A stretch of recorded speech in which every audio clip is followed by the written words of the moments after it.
Buenas tardes. Ahora.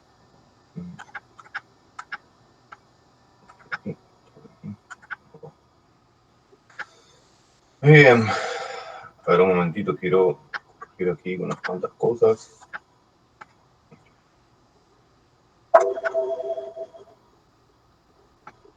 Ok, un instante, por favor.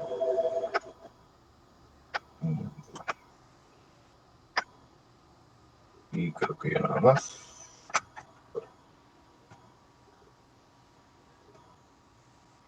Ya, todo bien. Muy bien, ahora sí voy a compartir pantalla. Un momento, por favor.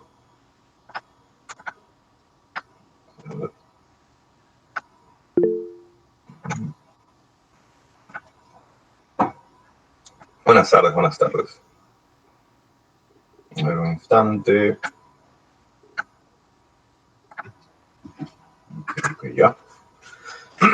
Muy bien. Ok, entonces, ahora sí. Ya. Ok, damos entonces inicio a la clase de hoy. Tenemos tres temas, el costumbrismo, el romanticismo y el realismo, así que comencemos. Muy bien. Empecemos a hablar del costumbrismo. Recordemos lo siguiente, el costumbrismo es la primera corriente literaria que nace, se crea, surge dentro de la República. Nos convertimos en República y el primer movimiento literario que nace dentro de esa etapa histórica es el costumbrismo. Cuidado, algunos dicen, profe, pero los años iniciales de la República no desarrollaban una literatura aún propia de la emancipación. La respuesta es que sí, es correcto.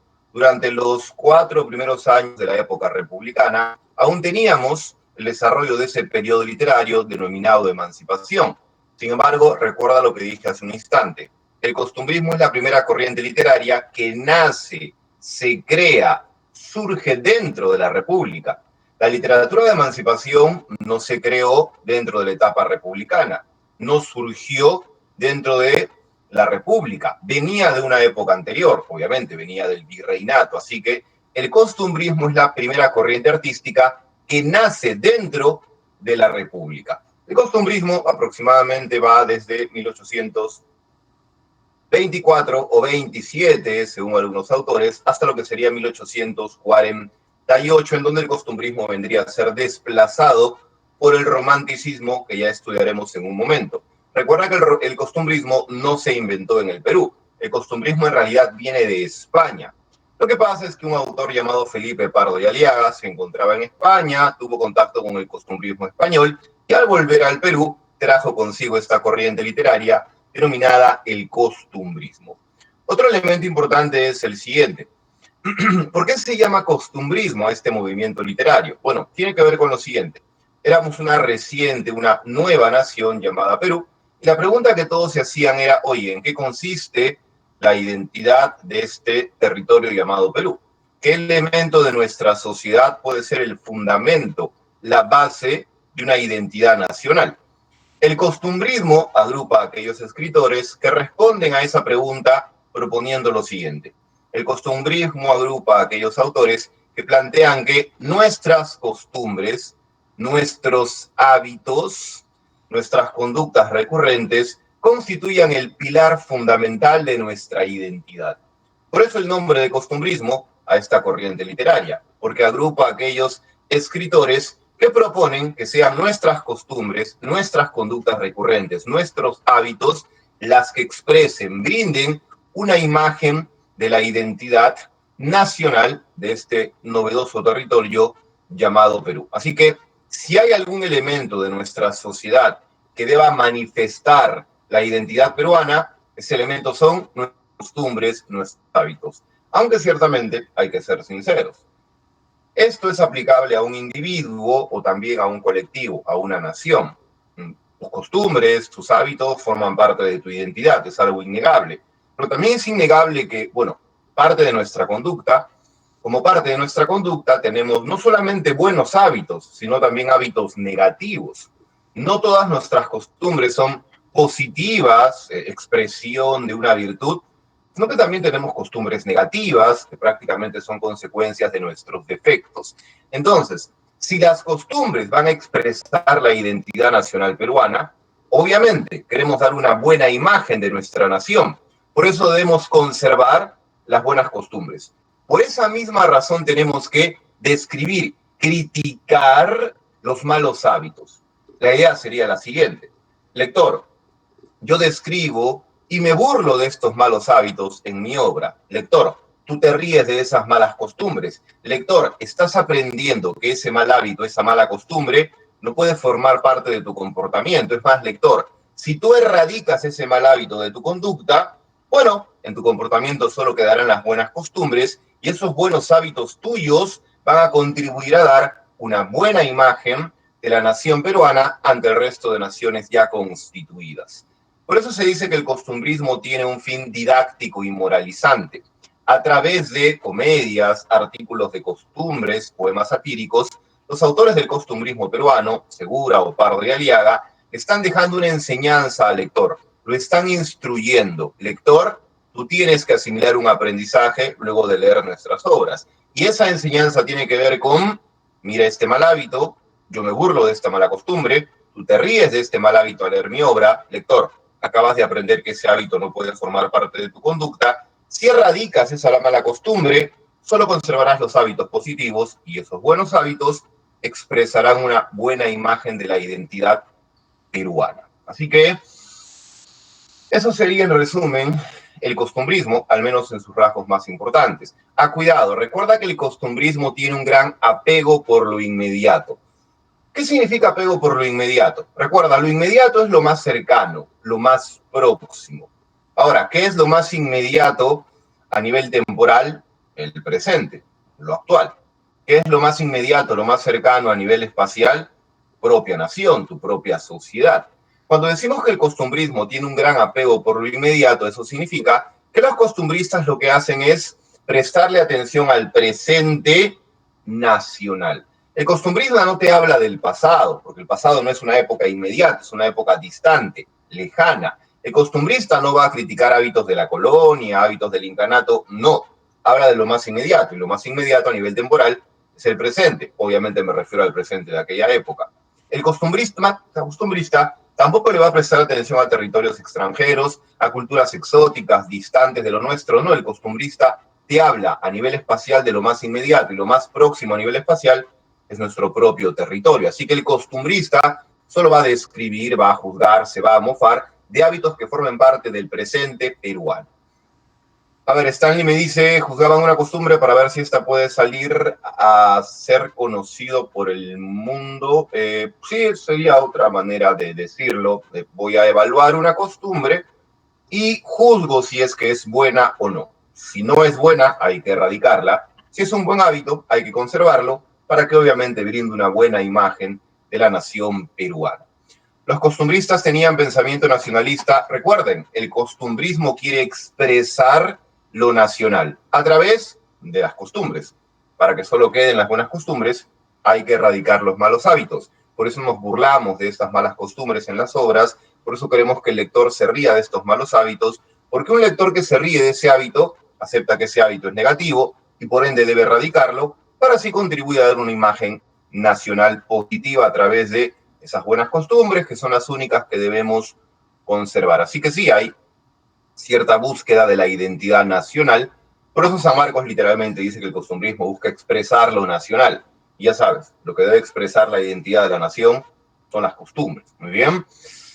Ok, creo que eso sería... cuidado, los costumbristas, también utilizaron la literatura como un arma de crítica política. ¿Ok? Básicamente se van a criticar ya sea las posturas que tuvieron los aristócratas, que tenían en mente una forma de gobierno, y también las posturas políticas que tuvieron los criollos de clase media, que tenían una postura política y una mentalidad distinta respecto de cómo gobernar en esta nación. Así que durante el costumbrismo también hubo un afán de crítica, de burla, para con ciertas posturas políticas más vinculadas o bien a la clase alta, la aristocracia, donde estaba Felipe Pardo y Aliaga, o bien a la clase media, la clase criolla, donde estaba Manuel Asensio Segura. Muy bien.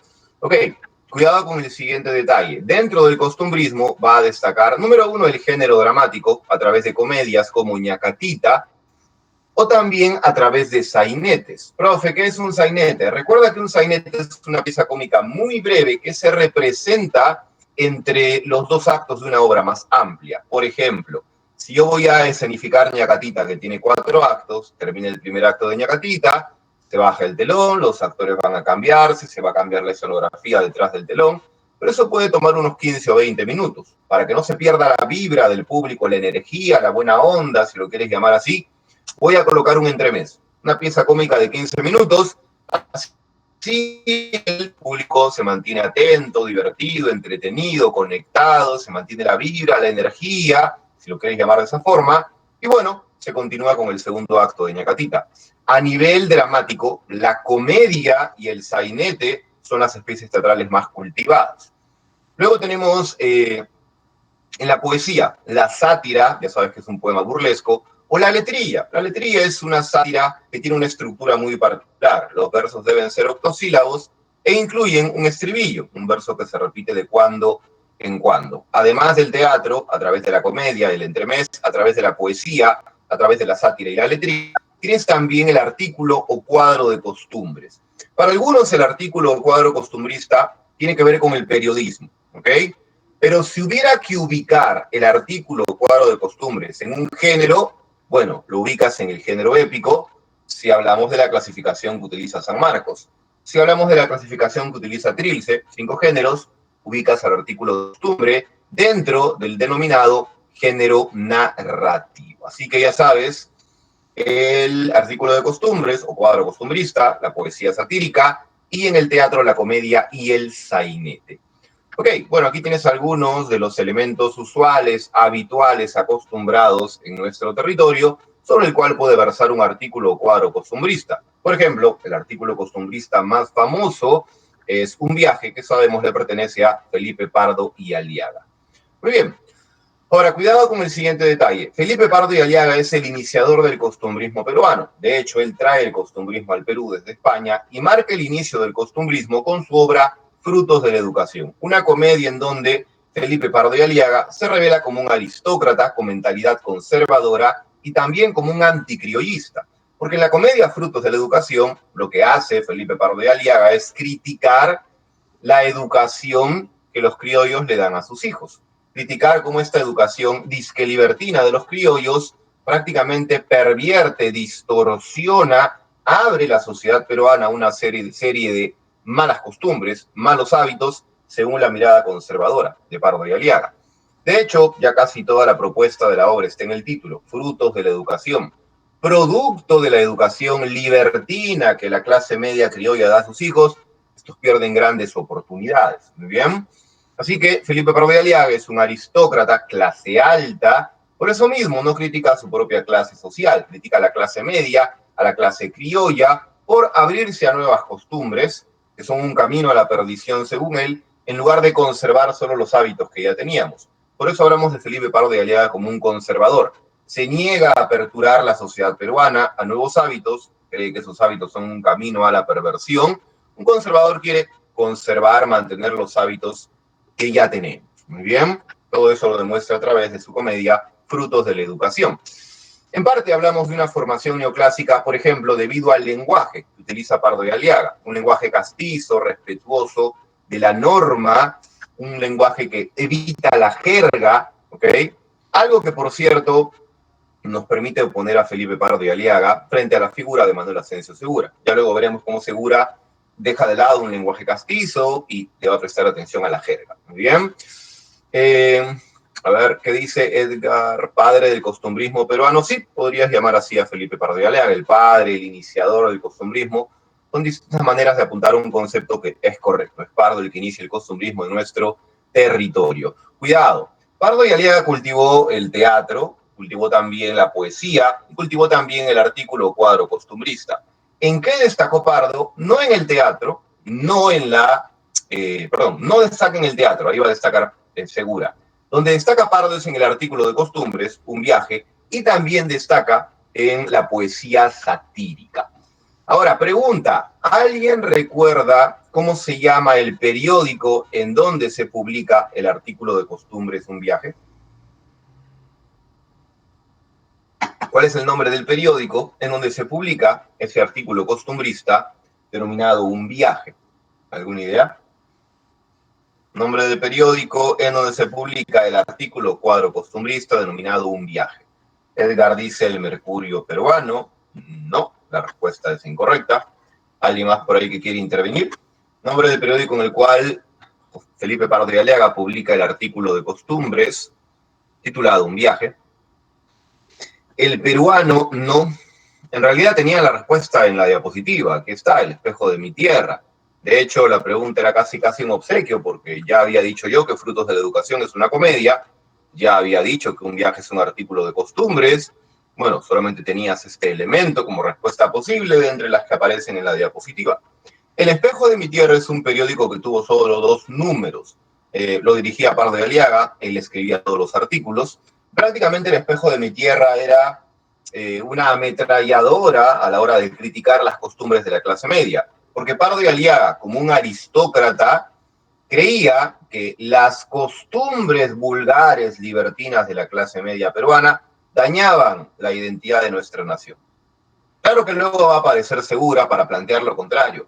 No, son las costumbres alienadas y poseras de la clase alta las que dañan la imagen de la nación. Era un fuego cruzado entre aristócratas y criollos, entre la clase media y la clase alta. Pero bueno, seguimos hablando de Pardo y Aliaga. Un viaje es el artículo costumbrista, o cuadro de costumbres más importante, publicado en El Espejo de mi Tierra. ¿Recuerdan cuál es la denominación, el nombre que se le da al protagonista de un viaje? ¿Alguna idea? ¿Cómo se llama el protagonista de ese artículo de costumbres titulado Un viaje? ¿Cómo lo denominan en la obra? ¿Alguna idea, sugerencia por ahí? ¿Alguno de los 44 alumnos que tenga una respuesta disponible o un intento de respuesta? Exacto, muy bien, Edgar, Mildred, Mari y los que vayan a intervenir. El niño Goyito. La peculiaridad es que este niño Goyito de niño no tiene nada, es un don Gregorión de casi 52 años. Pero ocurre que utilizando la denominación niño Goyito para alguien que tiene casi 52 años, Pardo empieza a satirizar, a burlarse de hábitos muy criollos. Porque esto de colocar un apodo familiar cariñoso y que nadie te lo quite y que te lo lleves hasta la tumba es muy propio de la aristocracia. Perdón, es muy propio de la clase media criolla. En la aristocracia esos apodos no existen. ¿Ok? Entonces, lo que va a ocurrir es que ya desde la denominación niño Goyito, Pardo de Aliaga se burla de un hábito muy criollo, colocar apelativos familiares que no te los quita nadie. El detalle está en que, bueno, también se va a criticar otra costumbre muy criolla de la época, darle excesiva importancia a hechos que en el fondo son triviales, porque no tienen impacto histórico, económico, político, educativo, ni nada por el estilo. Recuerda que a Goyito le llega una carta diciendo que un familiar ha muerto en Chile, hay negocios inconclusos, el familiar dictaminó que Goyito fuera el encargado de solucionar todo ello, Goyito tiene que ir a Chile, pero como es muy engreído, muy indeciso, ha sido muy sobreprotegido por tus hermanas, le toma 3 años decidir si viaja o no, lo comenta con todo el mundo. 3 años después ha generado tanta expectativa que cuando decide viajar a Chile, eso se va a convertir en un acontecimiento para todos. Tarda 6 meses en hacer sus preparativos para viajar a un país limítrofe, imagínate. Pero aún, una vez que viaja y es despedido por media Lima, el viaje de Goyito se convierte en un evento que marca época prácticamente para la ciudadanía, tanto que lo utilizan para ubicarse en el tiempo. Es la referencia más notoria a la hora de tratar de saber cuándo ocurrió algo. ¿Cuándo se casó fulanito? A ver, ¿cuándo se casó Goyito? Ya, hace 6 meses se casó. Oye, ¿cuándo murió Menganito? ¿Cuándo se fue Goyito? Hace 2 años, ya hace 1 año y medio murió tal o cual persona, ¿ok? Ahora, se está satirizando. Felipe Pardo de Aliaga, como aristócrata de clase alta, está criticando una costumbre de la clase media criolla, darle demasiada importancia a algo que en el fondo es trivial, porque el viaje de Goyito a Chile no tiene impacto económico, histórico, político, educativo, y sin embargo se robó la atención de los ciudadanos de la Lima de aquel entonces. Y eso de darle excesiva importancia a cosas que en el fondo son triviales, es triste decirlo, pero es un hábito que seguimos conservando. Muy bien. Eso en cuanto a Felipe Pardo y Aliaga. Ahora, cuidado con el siguiente detalle. Chicos, un minuto, tengo un pequeño inconveniente. Un minuto.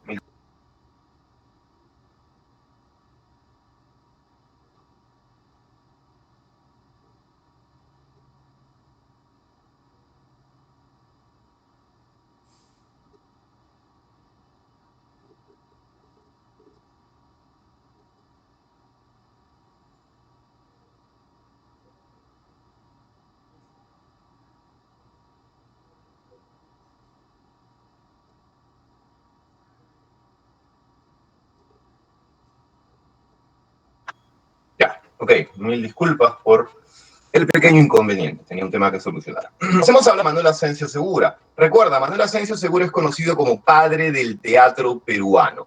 Profe, ¿por qué lo llaman así? Porque fue el primer autor que logró expresar a través del teatro algo que reflejara lo que él pensaba era lo más propio de la nación peruana, es decir, lo criollo, lo propio de la clase media. Así que se le denomina padre del teatro peruano porque utiliza de manera pero muy eficiente el género dramático para expresar lo que él creía era lo más propio del Perú, los hábitos criollos, ¿ok? Ahora, Manuel Asensio Segura, al igual que Felipe Pardo de Aliaga, cultivó el género dramático, cultivó la poesía satírica y los artículos de costumbres. Pero la idea es así, en lo que destacó Pardo de Aliaga, ahí no destaca Segura. Pardo destacó en la poesía satírica y en los artículos de costumbres. Bueno, Segura cultivó eso, pero ahí no destaca. Su poesía satírica y sus artículos de costumbres no tienen muy buena calidad. Donde sí destaca Segura es en aquello que no destacó Pardo. Pardo cultivó el teatro, pero su teatro no fue muy bueno. Bueno, ahí sí va a brillar Manuel Asensio Segura. Por algo se le llama el padre del teatro peruano. El primer autor que toma el teatro y el género dramático lo lleva a un nivel de calidad muy elevado y logra expresar lo que, repito, él consideraba lo más distintivo de Perú, hábitos vinculados a la clase criolla. Cuando hablamos del sabor local, esto es una frase, digámoslo así, hecha para hablar de el lenguaje popular. Lo que pasa es que recuerda, Pardo de Aliaga empleaba un lenguaje castizo, respetuoso del idioma, no admitía la jerga porque la jerga deforma el idioma. Segura se va al otro extremo. Segura prácticamente quiere reflejar el sabor local, quiere reflejar la manera como se habla localmente en Lima, utilizando jergas, refranes, dichos populares, ¿ok? Entonces, jerga de aquella época que hoy en día es incomprensible, refranes como al que madruga Dios ayuda, al que mucho abarca poco aprieta, o dichos populares como ves la paja en el ojo ajeno y no la viga que tienes en tu ojo. Entonces, ese tipo de expresiones, jergas, dichos y refranes eran muy propios del habla local, del lenguaje popular de la clase media, y así van a expresarse los personajes de Manuel Asensio Segura. Lenguaje castizo para Pardo, respetuoso del idioma, excluye la jerga. Lenguaje popular para Segura, que si quiere reflejar cómo hablan los criollos a través de jergas, refranes y dichos populares. Mientras que el humor de Pardo es mordaz, agresivo, hiriente, el humor de Segura es mucho más festivo, más bonachón, más alegre, no es que quiera generar traumas ni mandar al psicólogo a absolutamente nadie. Pardo sí era bastante hiriente a la hora de hacer sus críticas, ¿ok? Ahora, el tema del amor va a estar presente, por ejemplo, en su comedia Ñacatita, es un tema secundario, la relación entre Juliana y Manuel. La política no es un tema de la obra Ñacatita, pero sí es un tema que aborda Segura en alguna de sus poemas satíricos, ¿ok? A ver, vamos a ver si han colocado algo sobre... Ah, bueno, ok. Bueno, había un resumen, pero aquí también está explayado parte de lo que he estado diciendo. Por cierto, Felipe Pardo de Aliaga publica el periódico titulado El espejo de mi tierra, en donde critica a la clase media. Bueno, Segura se unió con otros autores de la época para publicar Lima contra el espejo de mi tierra, en donde la Lima criolla se defendía de las acusaciones de Pardo de Aliaga a través de artículos costumbristas que planteaban que lo negativo no eran las costumbres criollas, no eran costumbres aristocráticas, esa aristocracia a la cual Felipe Pardo de Aliaga pertenecía. A ver, bueno, hablemos de Ñacatita, muy bien, presta atención. La obra de Ñacatita pertenece al género dramático, especie, comedia, dividida en 4 actos, escritos en verso, predominando el verso octosílabo. Predominando, no es que sea el único tipo de verso que se emplea. Predominan los versos de 8 sílabas métricas. Se emplea un lenguaje popular que incorpora las expresiones populares de uso masivo en la clase media, jergas, dichos y refranes. Todo esto en cuanto al apartado del fondo, perdón, de la forma, el apartado de la forma. Si hubiera que agregar un elemento más en el apartado formal, podríamos hacer referencia a 2 técnicas literarias que se utilizan en Ñacatita. Número 1, el monólogo. Hay momentos en donde los personajes aparecen en el escenario y piensan en voz alta para ser escuchados por el auditorio. Don Jesús, el padre de Juliana, por ejemplo, tiene un monólogo en donde critica que en Lima los varones somos unos pisados, etcétera, etcétera. Además del monólogo, la otra técnica que utiliza la obra Ñacatita es la técnica denominada... A ver, pregunta para ustedes. ¿Alguien recuerda cómo se denomina esa técnica en donde un evento sorpresivo, inesperado, resuelve un conflicto? Técnica literaria a través de la cual, mediante un evento inesperado, sorpresivo, se resuelve un conflicto. ¿Alguna idea por ahí? Esta técnica tiene un nombre en latín, por cierto. Técnica a través de la cual, mediante un evento inesperado, se resuelve una situación conflictiva, problemática.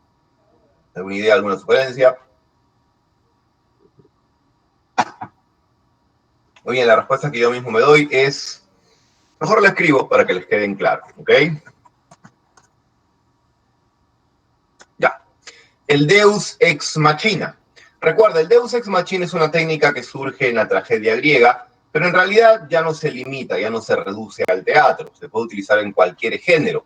En Ñacatita hablamos de una obra dramática que utiliza el Deus ex machina. Recuerda, el Deus ex machina implica que dentro de una obra hay un problema, una situación conflictiva, que se resuelve a través de un evento inesperado, sorpresivo. Pregunta para ustedes.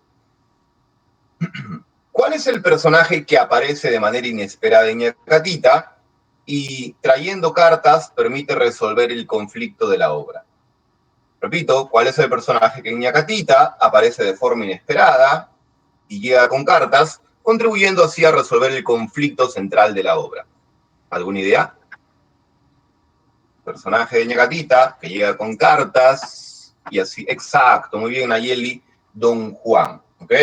Recordemos, Juan llega con cartas y una de esas cartas es para Alejo y bueno, termina descubriendo entre todos los personajes que Alejo es casado. Expulsan a Alejo y claro, en ese instante Rufina, que había estado insistiendo en que su hija se casara con Alejo, se da cuenta de su error, debido a que se dejó llevar por las apariencias, estaba a punto de convertir a su hija Juliana en la amante de un hombre ya casado. Al final Rufina entiende su error, se reconcilia con su esposo, acepta a Manuel como futuro yerno.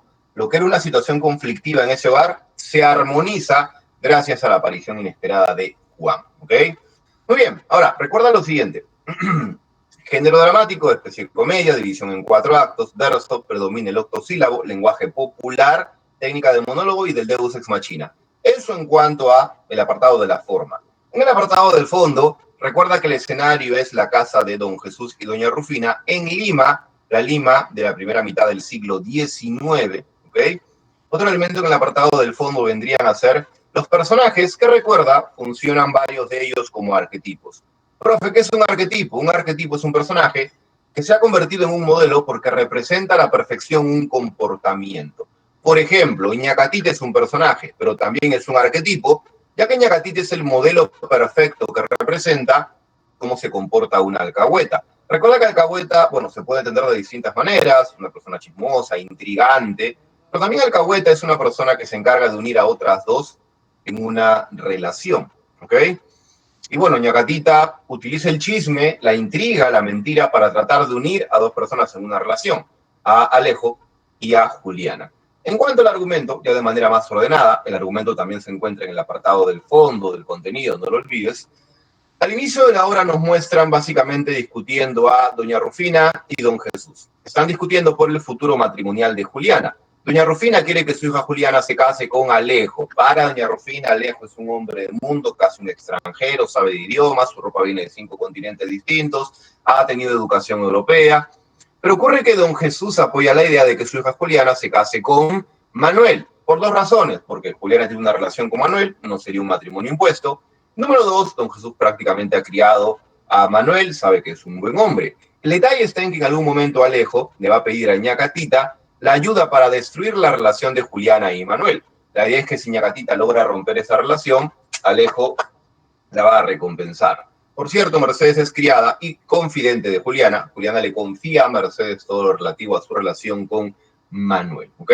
También Ñacatita no solamente va a tratar de destruir la relación de Juliana y Manuel, sino que trata de manipular a Rufina para que se separe de Don Jesús, se mude y en ese otro lugar Alejo pueda visitar cuando quiera a Juliana, y Rufina estaba a punto de separarse de Jesús, manipulada por Ñacatita. Recuerda que Ñacatita le sugiere a Manuel que se fugue con Juliana, porque debido a un malentendido, Manuel cree que don Jesús, el padre de Juliana, ya no apoya su relación con esta muchacha. Ahí Ñacatita aprovecha la situación para sugerirle a Manuel que se fugue, pero el plan de Ñacatita es el siguiente: sugerirle a Manuel la fuga, pero cuando Manuel y Julián estén por fugarse, Ñacatita misma va a delatar esa fuga. ¿Para qué? Para que nadie vea con buenos ojos a Manuel, ni siquiera a don Jesús, porque ¿quién va a ver con buenos ojos a alguien que se está llevando a la hija del hogar?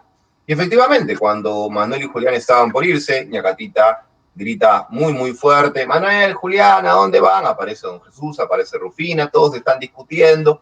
Alejo aparece, opina sobre lo ocurrido, don Jesús le insulta. En medio de ese caos, en medio de ese gran conflicto, aparece Juan y ya sabes, de manera inesperada resuelve este problema, revelando que Alejo está casado hace 3 años, tiene una hija de 2 años, votan a Alejo, votan a Catita porque Rufina se da cuenta de que Catita la estuvo tratando de manipular para prácticamente asegurar la relación de Alejo y Juliana. Al final, Rufina acepta que ha hecho mal, que no debería tratar de imponerse sobre su esposo de manera irrespetuosa, que hay que dialogar. Y bueno, también acepta a Manuel porque se da cuenta de que Manuel será una persona humilde, pero es un buen ser humano. Felizmente, al final de la obra, Rufina ha entendido que el dinero que alguien tenga, los modales europeos que alguien tenga, los países donde haya viajado ese alguien, no dicen nada de su calidad ética como ser humano. ¿Ok? Cuidado, Manuel Asensio Segura es un criollo. Y aquí lo que está criticando es el mal hábito de algunos criollos que insisten en asimilar comportamientos de la aristocracia. Porque cuidado, el problema en Rufina no es que sea criolla, no, el problema es que Rufina como criolla está copiando malos hábitos de la aristocracia, porque eran los aristócratas los que se desvivían por lo extranjero. Eran los aristócratas los que creían que lo extranjero era siempre superior a lo peruano. Eran los aristócratas los que juzgaban a las personas por el dinero, los modales, la ropa. Ese mal hábito aristocrático está siendo asimilado por Rufina, de ahí que su comportamiento sea frívolo, es decir, superficial. Recuerda, frivolidad significa una persona que le presta atención a cosas superficiales. Mira que el dinero, mira que dónde viaja, mira que la ropa. Entonces, repito, Manuel Asensio Segura es un criollo. Lo criticable en Rufina no es que sea criolla, sino que está copiando, imitando un mal hábito de la aristocracia, la frivolidad, valorar lo superficial. Porque si Rufina se deslumbra por Alejo, es por cosas superficiales, ¿ok? No por su capacidad intelectual, no por su profundidad emocional, no por su calidad ética, moral, ¿ok? Si lo hubiera hecho desde un inicio, pues Rufina se habría dado cuenta de que Alejo no valía nada. Pero bueno, al final de la obra, felizmente, entiende que a una persona se le debe valorar, no por cosas superficiales, intrascendentes, sino por cosas mucho más importantes, en las cuales felizmente sí es valioso Manuel, el enamorado de Juliana. Muy bien. Recuerda, la obra Ñacatita tiene 2 antecedentes. Uno de ellos es El Cid de las Niñas. El otro es, pregunta, ¿qué otra obra española, además del Cid de las Niñas, es una influencia importante para Ñacatita? ¿Qué otra obra española, además del Cid de las Niñas, es una influencia importante para la obra Ñacatita? ¿Alguna idea? ¿Qué otra obra española, además de El Cid de las Niñas, es una influencia importante para Ñacatita? A ver, se acaba el tiempo. 3, 2, 1. Si esa pregunta hubiera venido en un examen de admisión, sería un inmenso regalo. Por lo visto, aquí 45 personas habrían rechazado o dejado pasar. La Celestina. Cuidado, La Celestina es una obra del español Fernando de Rojas. Si digo que es un antecedente, una influencia para Ñacatita, es porque la obra La Celestina es del siglo XV, Ñacatita es del siglo XIX.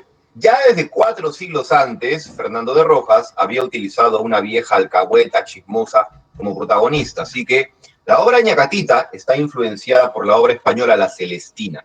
Ñacatita es del siglo XIX, La Celestina es del siglo XV. Antes de que en el siglo XIX Segura protagonizara la obra con una alcahueta, eso desde el siglo XV ya lo había hecho La Celestina, que también es una vieja chismosa que trata de unir parejas de manera clandestina a cambio de dinero. Así que Ñacatita, obra basada en el texto español La Celestina, una obra dramática del siglo XV, protagonizada por una alcahueta, mucho antes de que Ñacatita protagonizara esa comedia de Segura. La otra obra que influye en Ñacatita es El sí de las niñas, del español Leandro Fernández de Moratín. ¿Por qué? En El sí de las niñas, la madre, Irene, quiere imponerle un matrimonio a su hija Francisca. En la obra Ñacatita, la madre Rufina quiere imponerle un matrimonio a su hija Juliana. La diferencia está en que en El sí de las niñas, la hija Francisca es sumisa ante su madre Irene, mientras que en Ñacatita, Juliana no es sumisa, se revela ante su madre Rufina, por eso está dispuesta a fugarse para que no la obliguen a casarse con don Jesús, con Alejo, al cual no ama. Muy bien, ok. En cuanto a los temas, el tema principal es el chisme como un arma de poder. El chisme, la mentira, la intriga le da a Ñacatita el poder de manipular a los demás personajes, a Rufina, a Manuel, por ejemplo. También otros temas secundarios sería el matrimonio concertado, ¿ok? Y la rebeldía de la hija llamada Juliana. Muy bien, creo que eso es lo relativo a Ñacatita. Vayamos con las preguntas. A ver, leo la pregunta, leo las claves y luego vamos con la resolución. Doña Rufina, si quieres morir sin saber de qué, amárrate un tonto al pie. Don Jesús, el diablo son las mujeres. Doña Rufina, pues lindo zaine le ofrece tu ternura paternal. Ya se ve, no siente el mal, sino aquel que lo padece. De los elementos más representativos en los personajes de Manuel Asensio Segura, se podría decir que, todo esto en relación al fragmento anterior, clave A, la elocuencia hace un eco del ritmo propio del romanticismo español. Clave B, la moralidad de la clase alta se muestra en el hablar coloquial de sus personajes. Clave C, el uso de coloquialismo a manera de refranes. Clave D, son muestra que también pueden comprometerse a pesar de sus condiciones. Muy bien, entonces en base al fragmento anterior, ¿cuál creen ustedes que sería la clave correcta? Me parece que la respuesta está bastante sencilla de obtener. ¿Alguna idea? A, B, C o D. ¿Ustedes qué dicen? Si desean pueden poner dos claves, profe. Yo creo que está entre la A y la D, profe. Yo creo que está entre la C y la B. No hay problema. Como estamos aquí, se puede intentar de esa manera. Obviamente con un examen de admisión no puedes colocar dos claves, pero aquí, a manera de intento, si no te decides entre una de dos, podrías colocar las dos. Si finalmente la clave correcta estaría entre esas, obviamente que sería positivo. Entre la A y la B me dice Stanley. ¿Alguien más por ahí?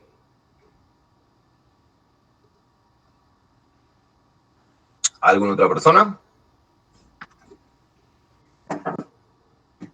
C me dice Nayeli. Angie dice por dos a lo de Stanley. B me dice Kevin. Ya. La respuesta correcta la ha dado Nayeli, ¿ok? La respuesta correcta es casa. Profe, ¿por qué no? A ver, dice, la elocuencia hace un eco del ritmo propio del romanticismo español. Con elocuencia nos referimos a la capacidad de hablar de manera muy fluida. Ahora, te hablan del ritmo propio del romanticismo español, como si una característica del romanticismo español fuera la musicalidad del sonido rítmico agradable, pero la musicalidad del sonido rítmico no es una característica del romanticismo, tiene que ver más con el modernismo hispanoamericano, que bueno, es posterior al costumbrismo. Así que la clave avión se descarta. La clave beso dice la moralidad de la clase alta se muestra en el hablar coloquial de los personajes. Aquí hay un problema. Clase alta, ¿ok? Lenguaje coloquial. El lenguaje coloquial, popular, campechano, que utiliza jergas y refranes, no es de la clase alta, es propio de la clase media. Aquí habría una contradicción interna. Lenguaje coloquial no es clase alta, sino clase media. Muy bien, los criollos. Esos son Rufina y Jesús, criollos. Uso de coloquialismo a manera de refranes. Profe, ¿dónde está el refrán? Aquí. Si quieres morir sin saber de qué, amárrate un tonto al pie. ¿Ok? Es decir, si quieres terminar perjudicado, sin ni siquiera terminar de entender el porqué de ese final, bueno, asóciate con una persona que no tenga muchas luces, que no tenga mucha capacidad intelectual. Él te va a arruinar desde la manera más inesperada. Sin que te des cuenta, va a terminar generando un perjuicio para ti. Entonces, recuerda, un refrán siempre te indica más o menos, un refrán te da una enseñanza, ¿ok? En el refrán, si quieres morir sin saber de qué, amárrate un tonto al pie, lo que te están diciendo es aléjate de las personas tontas, porque te pueden perjudicar de manera súper inesperada, súper incomprensibles. ¿Ok? Repito, un refrán Es una manera popular de dar una enseñanza.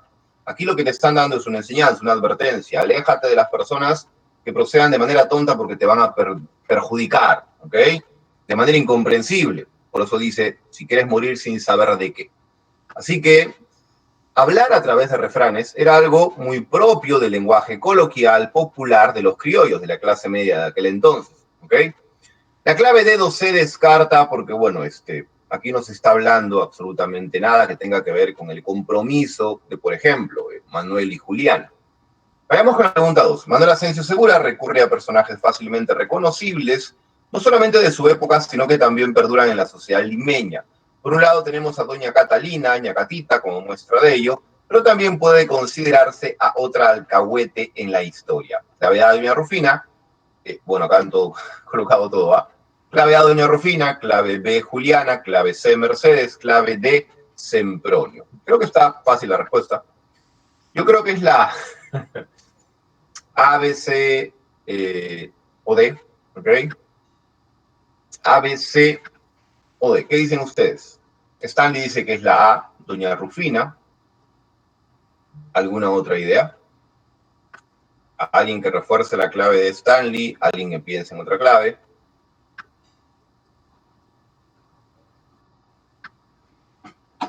¿Nadie? ¿Nos quedamos con la clave de Stanley? Efectivamente, Stanley, la respuesta es correcta. Hablamos de doña Rufina.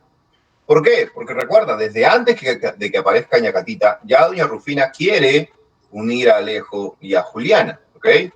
Si alguien por ahí pensaba, profe, pero Mercedes, la criada, no quiso unir a Manuel y a Juliana no tienes que unirlos, porque ya eran pareja.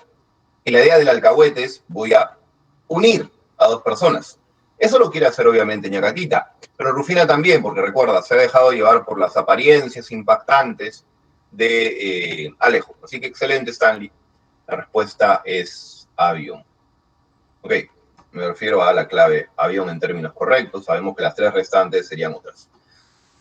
A ver, la pregunta número 3. Más adelante, una señorita que iba distraída con la vista fija en su amante, que pasaba al mismo tiempo por el frente y en dirección contraria, recibió un encontrón casual de la mula de un repartidor de pan que caminaba a toda prisa y quedándole con los copachos de hieno sobre las posaderas, que según la vista le costaba su dinero, y se las derribó en el suelo sin ceremonia. En relación con el fragmento citado del artículo Las calles de Lima de Manuel Asensio Segura, ¿qué característica del costumbrismo se puede colegir? Clave A, la crítica de todos los sectores sociales. Clave B, la descripción de la realidad inmediata. Clave C, el enjuiciamiento de las costumbres. Clave D, el tono burlón sobre la época colonial. Ok, cuidado, no marques cualquier cosa que encuentres en el fragmento. Tienes que marcar algo que esté en el fragmento y que se relacione con las características del costumbrismo.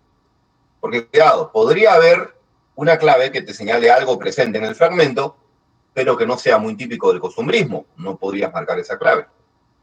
Así que espero sus respuestas. En base a las características del costumbrismo que yo ya he explicado, ¿cuál creen ustedes que será la respuesta correcta? A ver, Oscar nos dice casa, el enjuiciamiento de las costumbres. ¿Alguna otra idea? Dedo nos dice Álvaro, el tono burlón sobre la época colonial. ¿Alguna otra opción? ¿Alguien que quiera avión y beso para marcar todas de una vez?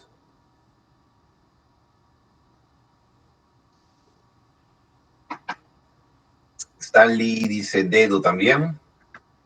¿Alguien más o lo dejamos? No, perdón.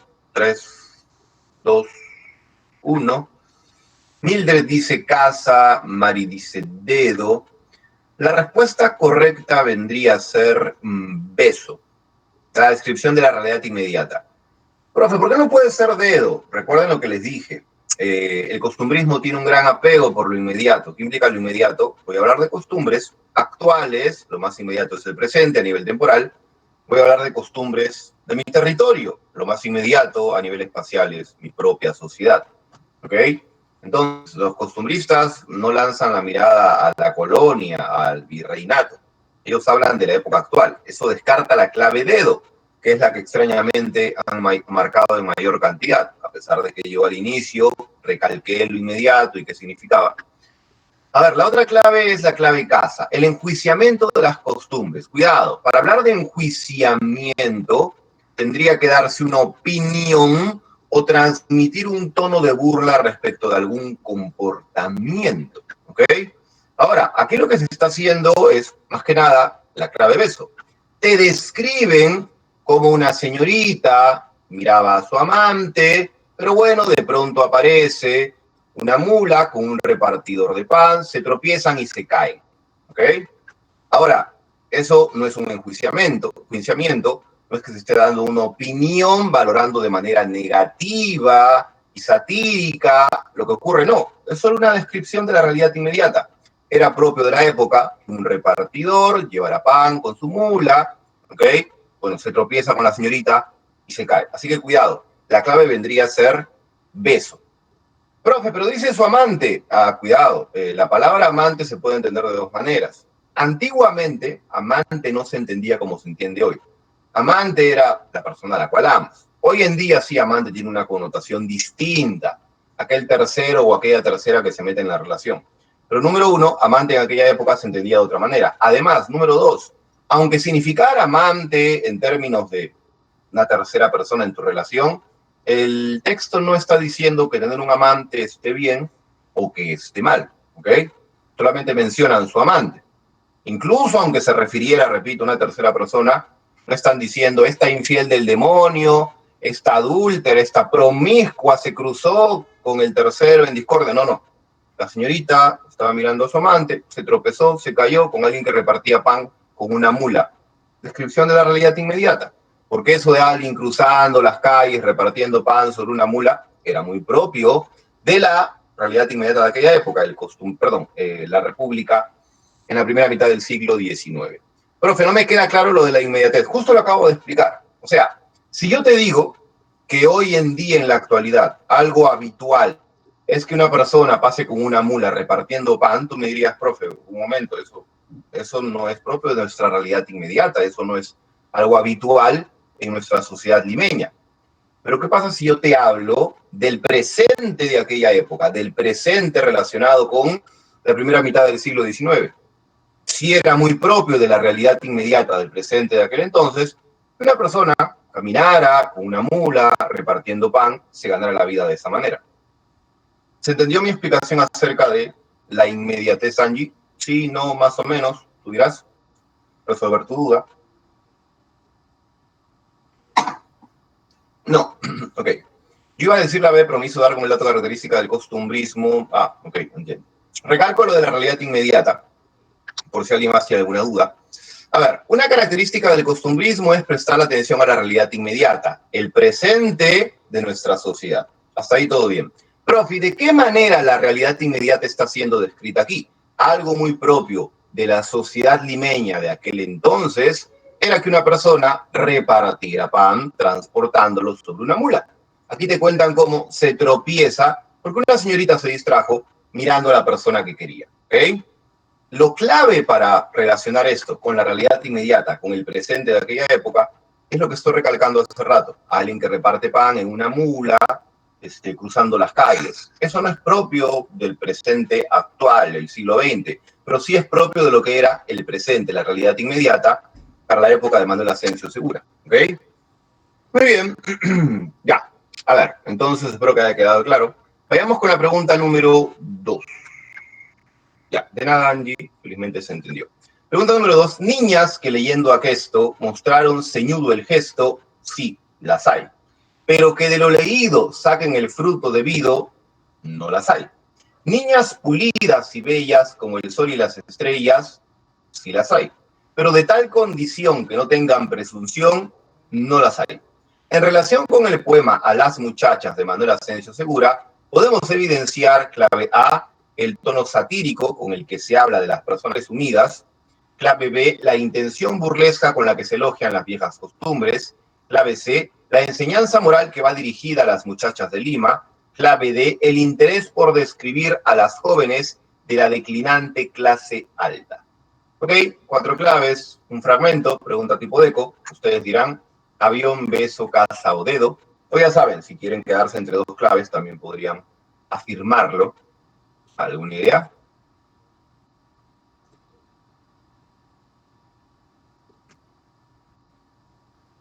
perdón. A ver, entre C y D, entre A y D, D y A, parece que la idea de que la clave está entre D y A es la más notoria, ¿ok?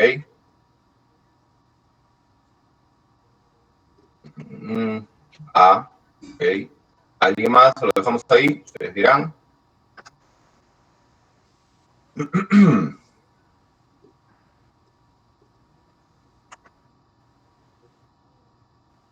Ya, ok. Entonces, entre A y D. Muy bien. Tenemos la clave correcta en este instante.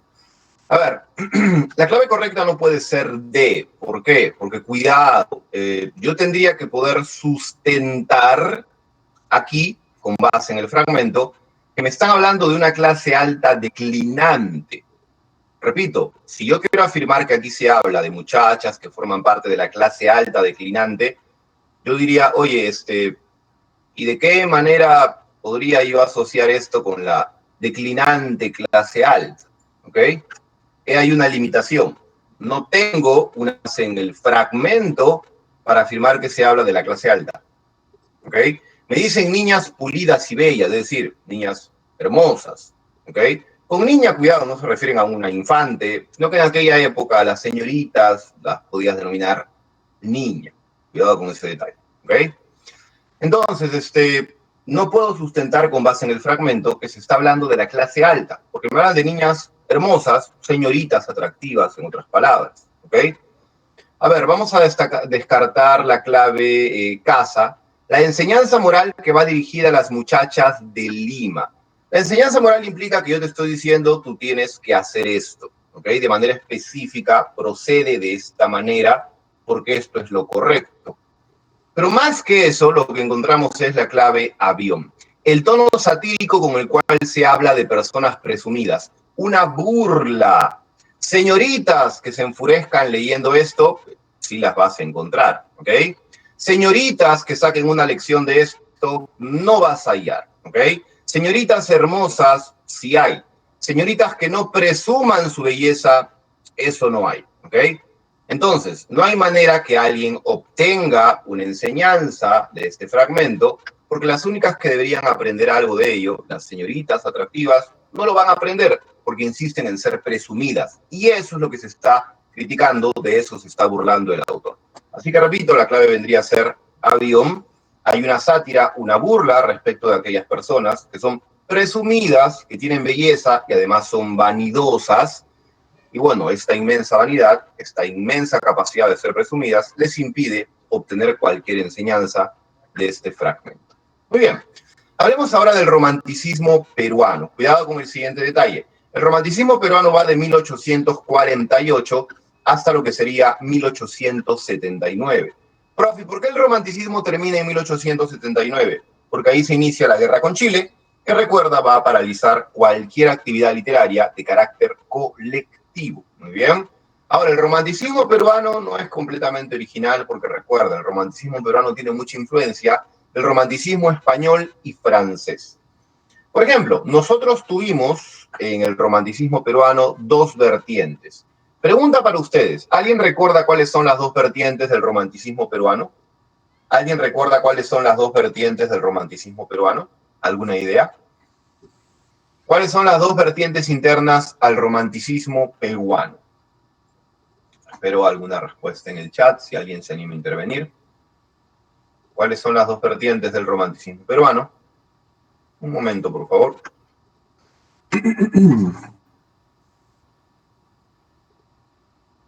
Ya.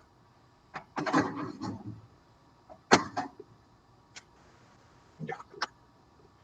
Bueno, la pregunta la respondo yo. Cuidado, en el romanticismo peruano tenemos una vertiente histórica, representada por Ricardo Palma, y tenemos también una vertiente sentimental, representada por Carlos Augusto Salaverry. Repito, vertiente histórica representada por Ricardo Palma, que habla sobre todo del pasado colonial. Vertiente sentimental de Carlos Augusto Salaverry, el autor se vuelca sobre su subjetividad, su mundo interior, y te habla de sus sentimientos, el amor, por ejemplo. Te dije que el romanticismo peruano tuvo influencia del romanticismo español y francés. Bueno, en el romanticismo francés destaca Víctor Hugo, que hablaba mucho del pasado medieval. Así como Ricardo Palma en el romanticismo peruano, te habla del pasado colonial.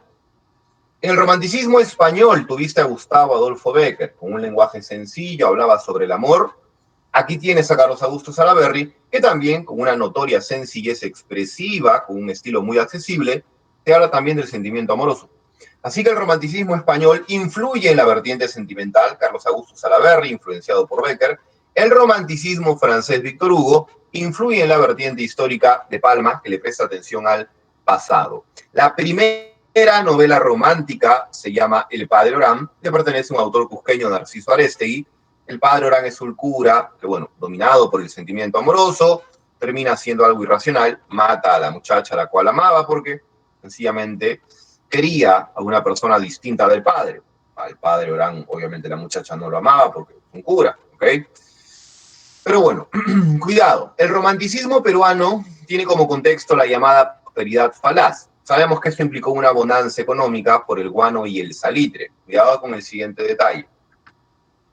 Sabemos que la prosperidad no se llamó de inmediato.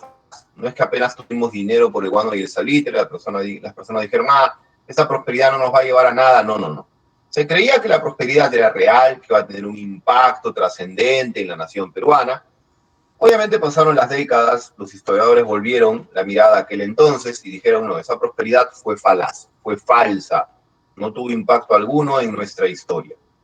Claro, a lo mucho lo que dejó la bonanza económica por el guano y el salitre fue solo el ferrocarril y nada más. Muy bien. Sin embargo, en aquella época en la cual tuvimos dinero por el guano y el salitre, las personas pensaban que esa prosperidad era real y que el Perú se encontraba en una situación inmejorable porque teníamos dinero. Esta idea de que el presente de aquella época se encontraba en una situación perfecta e inmejorable gracias al dinero, esta idea contribuyó a que los autores no le prestaran atención al presente nacional. Por ejemplo, Palma pensó, el presente peruano está muy bien, tenemos plata, me puedo dar el lujo de hablar sobre otras cosas. Voy a hablar sobre el pasado. Te habla mucho de la colonia, sus tradiciones peruanas. O Carlos Augusto Salaberry, la realidad externa que me rodea está en una situación inmejorable, tenemos dinero. Voy a darme el lujo de hablar sobre otras cosas. Voy a encerrarme en mi mundo interior para hablar sobre el sentimiento amoroso. Y es ahí la vertiente sentimental en su poema, Acuérdate de mí. Así que el hecho de que el guano y el salitre nos brinden prosperidad económica contribuyó a que los autores ignoraran en sus obras esa realidad social que creían se encontraba muy bien y le prestaran atención a otras cosas como el pasado, vertiente histórica, Palma, o a los sentimientos, vertiente sentimental, Carlos Augusto Salaberry. Ricardo Palma, ya sabes que para San Marcos cultivó todos los géneros literarios, el género épico, tradiciones peruanas, el género dramático, tiene la obra teatral El Rodil, el género lírico, tiene un conjunto de poemas titulado Armonías, otro conjunto de poemas llamado Pasionarias, aunque bueno, en Trilce utilizamos 5 géneros, la división sería distinta. Hablemos sobre la tradición. Primero, ya. Cuidado, recuerda, la tradición mezcla leyenda romántica y cuadro o artículo de costumbres. La leyenda romántica se ambienta en el pasado, la tradición peruana también. La leyenda romántica da cabida a lo fantástico, la tradición peruana también. El artículo o cuadro de costumbres se ambienta en la nación, en el territorio patrio, una tradición también, por eso tradición peruana. El artículo de costumbres trata de manera burlesca algunos hábitos, las tradiciones peruanas también. Recuerden, Don Dimas de la Tijereta, sobre qué hábitos se centra Palma, la astucia, la viveza, el ingenio criollo, que llega a tal punto de que podemos lornear hasta el mismísimo Satanás, al mismísimo Lucifer. Así que recuerda, la tradición peruana mezcla leyenda romántica y cuadro de costumbres. La leyenda romántica se ambienta en el pasado, ¿ok? El artículo de costumbres se ambienta en el Perú, una tradición peruana se ambienta sobre todo en el pasado peruano. Una leyenda romántica da cabida a lo fantástico, un artículo de costumbres trata de manera humorística ciertos hábitos, pues en una tradición peruana. También puedes encontrar fantasía, donde vas haciendo un pacto con Satanás, pues en la tradición peruana también vas a encontrar que se satirizan ciertas costumbres, satirizar la costumbre de la viveza criolla, incluso Don Dimas fue capaz de aprovecharse del pobre Lucifer. Muy bien, entonces ya sabes, de la leyenda romántica llega a la tradición peruana, la atención por el pasado, la fantasía. El artículo de costumbres llega a la tradición peruana, la ambientación nacional, el humor volcado sobre alguna costumbre nuestra. ¿Ok? Recuerda, toda tradición peruana se divide en tres secciones.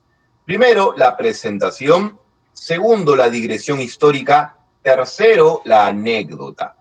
Profe, ¿qué contiene la llamada presentación? Esta primera sección de una tradición peruana. En la presentación, valga la redundancia, te van a presentar, te van a mostrar, te van a mencionar el ambiente, el lugar y la época y el tema a tratar. Por ejemplo, si tomamos Don Dimas de la Tijereta, lector, hora de empezar otra tradición, te voy a contar un pacto satánico que tuvo lugar en la Lima colonial. Eso es la presentación. Tema, pactos con Satanás, lugar y época, la Lima del Virreinato. Esa es la presentación. Después de la presentación viene otro segmento, la digresión histórica. Profe, ¿qué es digresión? Recuerda, digresión es no abordar lo central, sino prestar la atención a lo secundario. No abordar lo central, lo capital, lo principal, sino irte un poco por las ramas y hablar de cosas que tienen una importancia secundaria. La tradición peruana es una narración. Como toda narración, lo central es que me cuentes los hechos. Bueno, en la digresión histórica, la tradición peruana no va a proceder con lo central, que es narrar los hechos, no. Palma se va un poco por las ramas. En la digresión histórica, Palma no te va a contar el argumento, que sería lo central de una tradición. Palma te va a brindar datos documentados, fidedignos, sobre hechos que ocurrieron en la época en la cual se ambienta la tradición.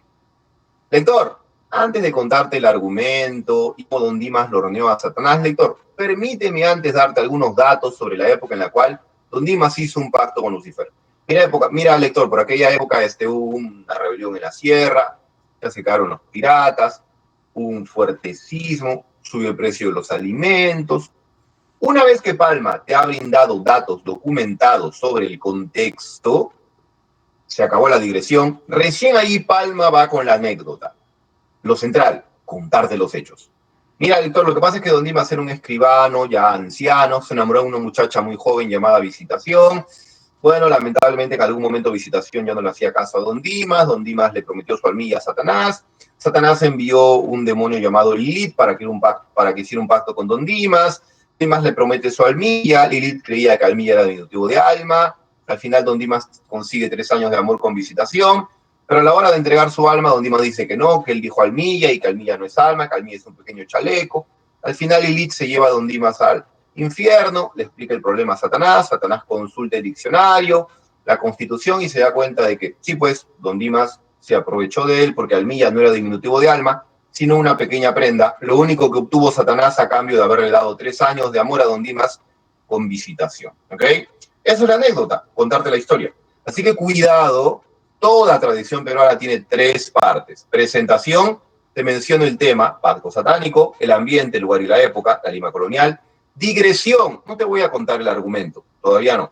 Te voy a brindar datos documentados sobre el contexto en el cual se ambienta el pacto satánico de Don Dimas. Una vez que termina la digresión histórica, los datos documentados sobre el texto, recién ahí viene la tercera sección, la anécdota, contarte el argumento. A veces la anécdota, a veces, puede incluir una moraleja, a veces, no siempre. Muy bien. Otra característica de la tradición peruana es que, cuidado, se ambienta en todas las etapas de nuestra historia. Hay tradiciones ambientadas en el Perú incaico, la chirana del Inca, por ejemplo, ¿ok? Hay tradiciones ambientadas en la época colonial, muchísimas, Don Dimas de la Tijereta, los ratones de Fray Martín, los moquitos de Santa Rosa, el rincón Quitacalzón, el alacrán de Fray Gómez. Luego vienen las tradiciones en la época de emancipación, los 3 etcéteras del Libertador, el Padre Pata, con Díaz y Ollas venceremos. Luego vienen las tradiciones ambientadas en la República, Al pie de la letra, protagonizada por Felipe de Salaverry, Historia de un cañoncito, protagonizada por Ramón Castilla. Así que cuidado, las tradiciones de Palma se ambientan en todas las etapas de nuestra historia.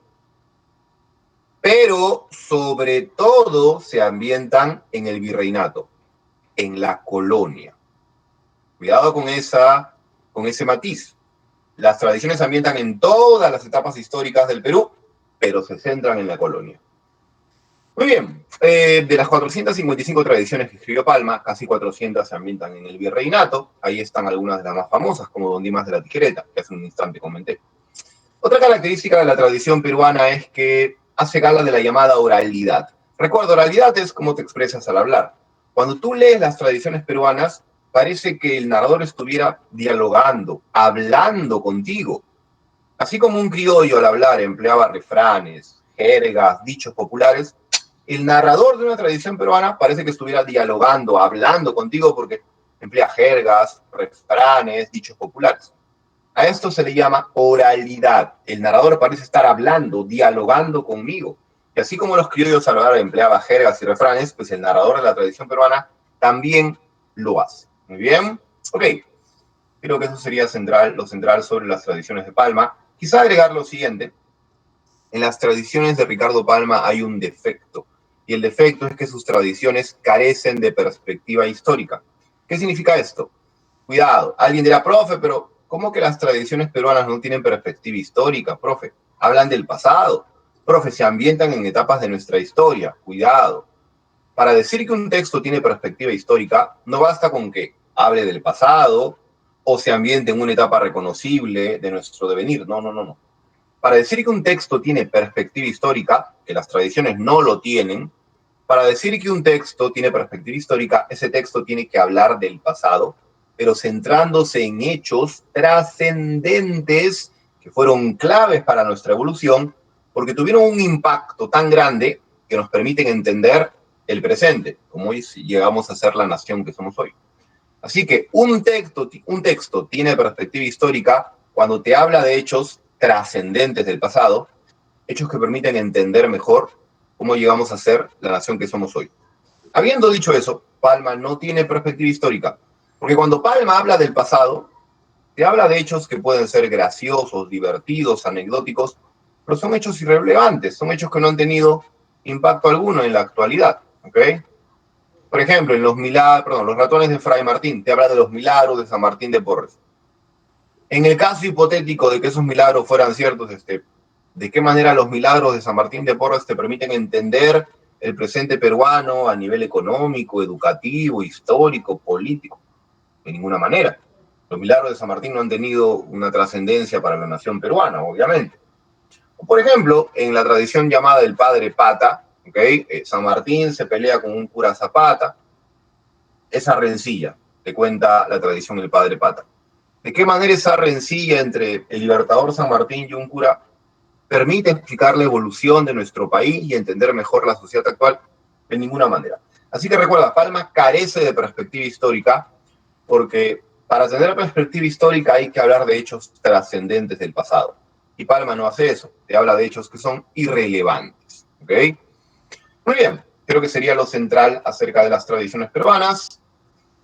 Carlos Augusto Salaberry, ya sabes, vertiente sentimental, poeta romántico peruano, influenciado por Heinrich Heine, poeta alemán, también por Gustav Adolfo Becker. Heinrich Heine y Gustav Adolfo Becker, estos poetas alemanes y español, tenían en común emplear un lenguaje sencillo para hablar de sentimientos intensos y complejos como el amor, algo que hará Carlos Augusto Salaberry en su poema Acuérdate de mí. Dentro del libro Cartas a un ángel se encuentra el poema Acuérdate de mí, en donde encontramos algunas características muy propias del romanticismo, como plasmar un sentimiento muy intenso, el poeta le ruega a la amada que ella lo recuerde, porque si él la recuerda a ella, emocionalmente estarán siempre juntos a través de la memoria, sin importar que físicamente estén separados, porque están distanciados el uno del otro. Bueno, también se apela, por ejemplo, a utilizar elementos de la naturaleza, fauna o geografía para expresar emociones o vivencias por parte del autor. Bueno, aquí tenemos el poema Acuérdate de mí, ¿ok? Por ejemplo, en estos fragmentos finales se ve bastante bien lo que estaba comentando, utilizar elementos de la naturaleza para expresar emociones o vivencias. Por ejemplo, cuando veas que una ave solitaria cruza el espacio en moribundo vuelo, buscando un nido entre el mar y el cielo, acuérdate de mí. Esa ave solitaria, que no tiene lugar ni en el mar ni en el cielo, no es sino el propio poeta, que no se siente parte ni del pasado ni del presente. No me siento parte del pasado porque en el presente no puedo evitar ser consciente de que ya no estás conmigo. Ahora, no me siento parte del presente porque en el presente una y otra vez pienso en el pasado. ¿Ok? Como si estuviera una especie de limbo, ni el pasado ni el presente son mi lugar. Porque, repito, en el presente no dejo de pensar en nuestro pasado Y cuando pienso en el pasado, no puedo evitar ser consciente de que en el presente ya no estamos juntos. Todo eso representado a través de un ave recorriendo el cielo.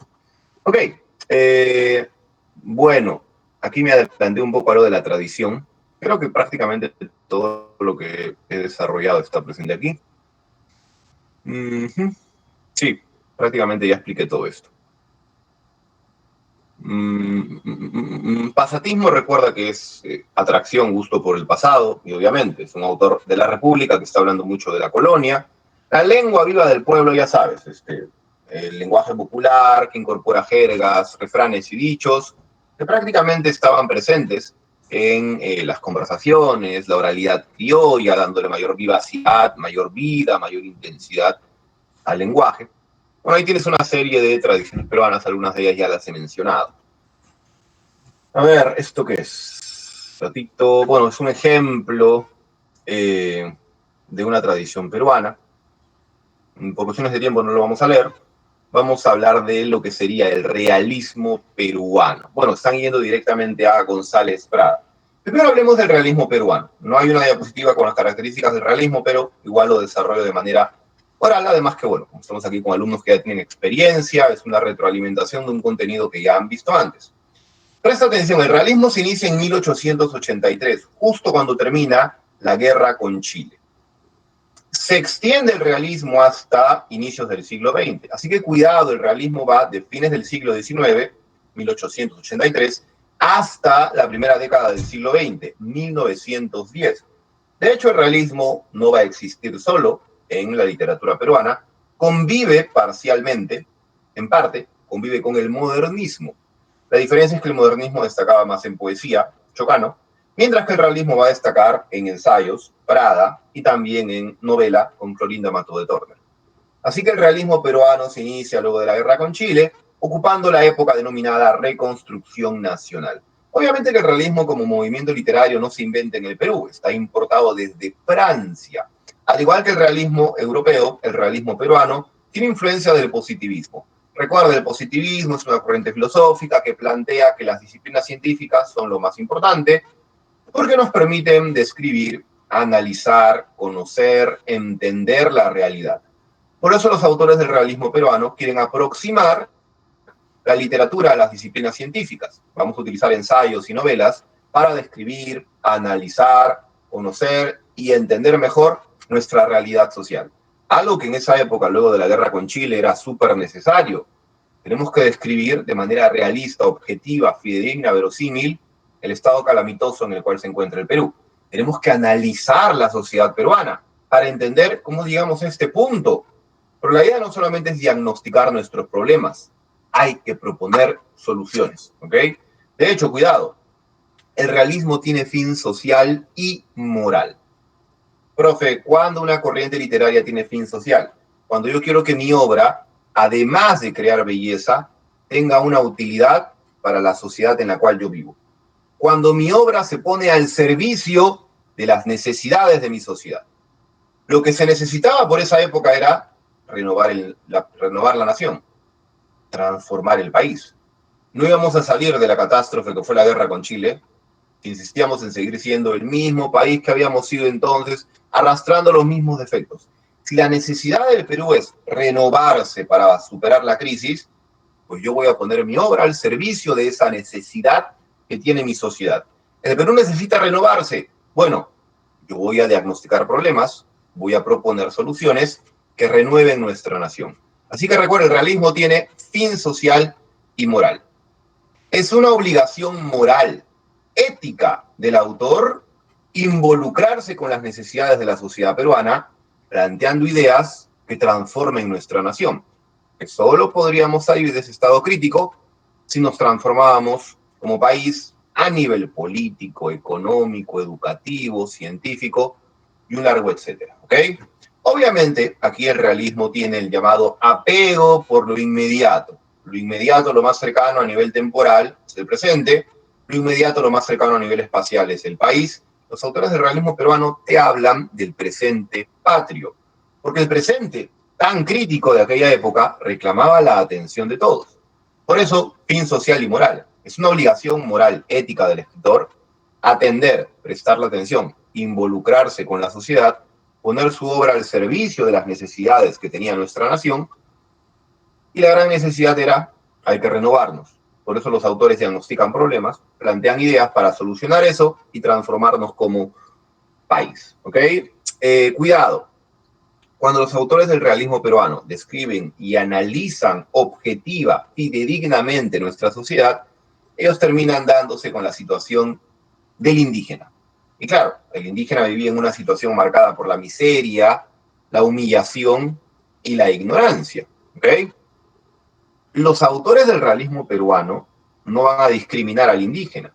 No van a decir, ah, bueno, el indígena está así de mal porque su raza es inferior. No. ¿Ok?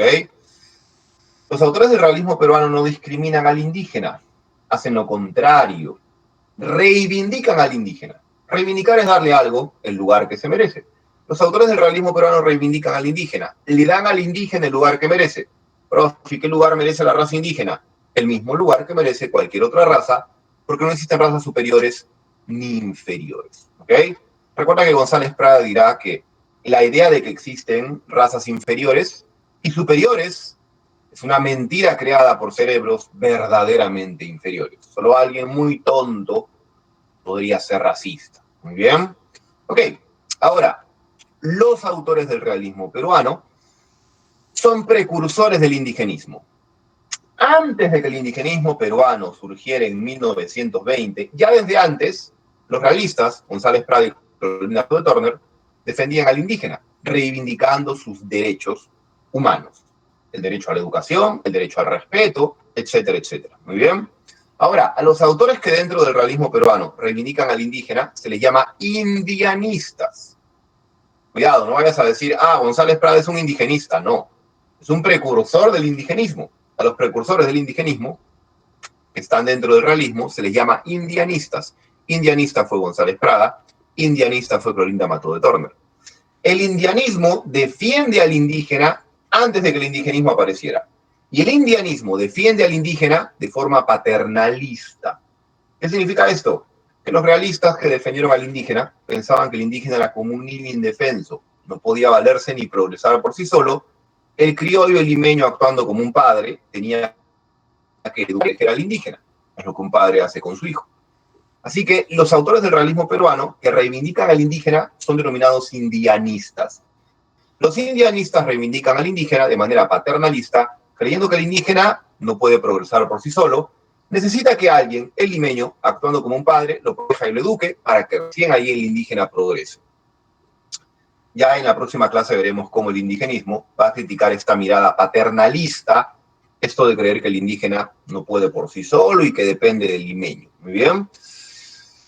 No te olvides que una característica del realismo peruano es el nacionalismo agresivo. ¿Qué significa nacionalismo agresivo? Que se va a enfatizar la identificación con la nación, pero siempre esta identificación con el Perú va de la mano con un ánimo de agresividad, sobre todo para con los chilenos, ¿ok? Antichilenismo, si lo quieres. Algo más sobre el realismo peruano, creo que sería lo principal. Ya.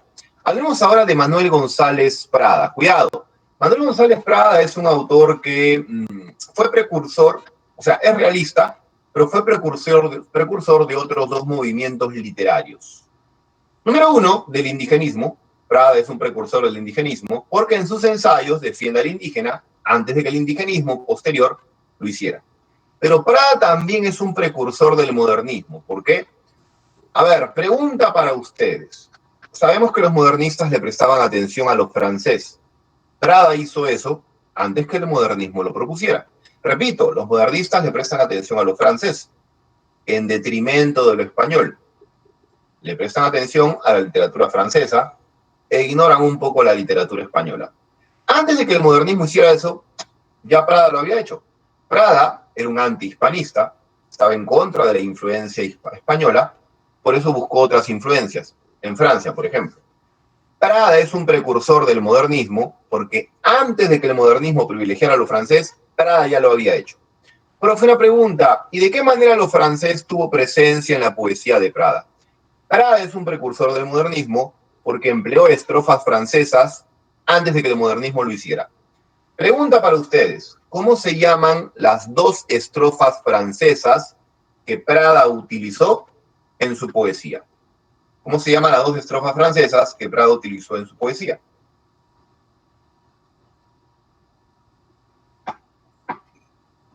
Cuidado, porque esto fue pregunta de examen de admisión y es una pregunta muy sencilla.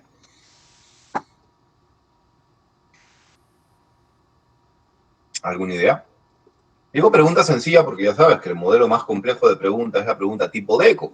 Un fragmento, lo analices, lo conectes con tus conocimientos y des una respuesta correcta. Por ejemplo, una pregunta DECO te puede decir, analice este fragmento, identifica una característica que se relacione con el costumbrismo y marca una clave. Hay que analizar el fragmento, hay que saber las características del costumbrismo y marcar una clave. Analizar, recordar las características de un movimiento literario y recién ahí marcar la clave. Ya, bueno, yo no te estoy pidiendo eso en este instante, solo te estoy pidiendo cuáles fueron las estrofas francesas que empleó Prada en su poesía de un precursor del modernismo. ¿Alguna idea? Bueno, me respondo yo mismo, me coloco en el chat por si acaso. Listo, esto.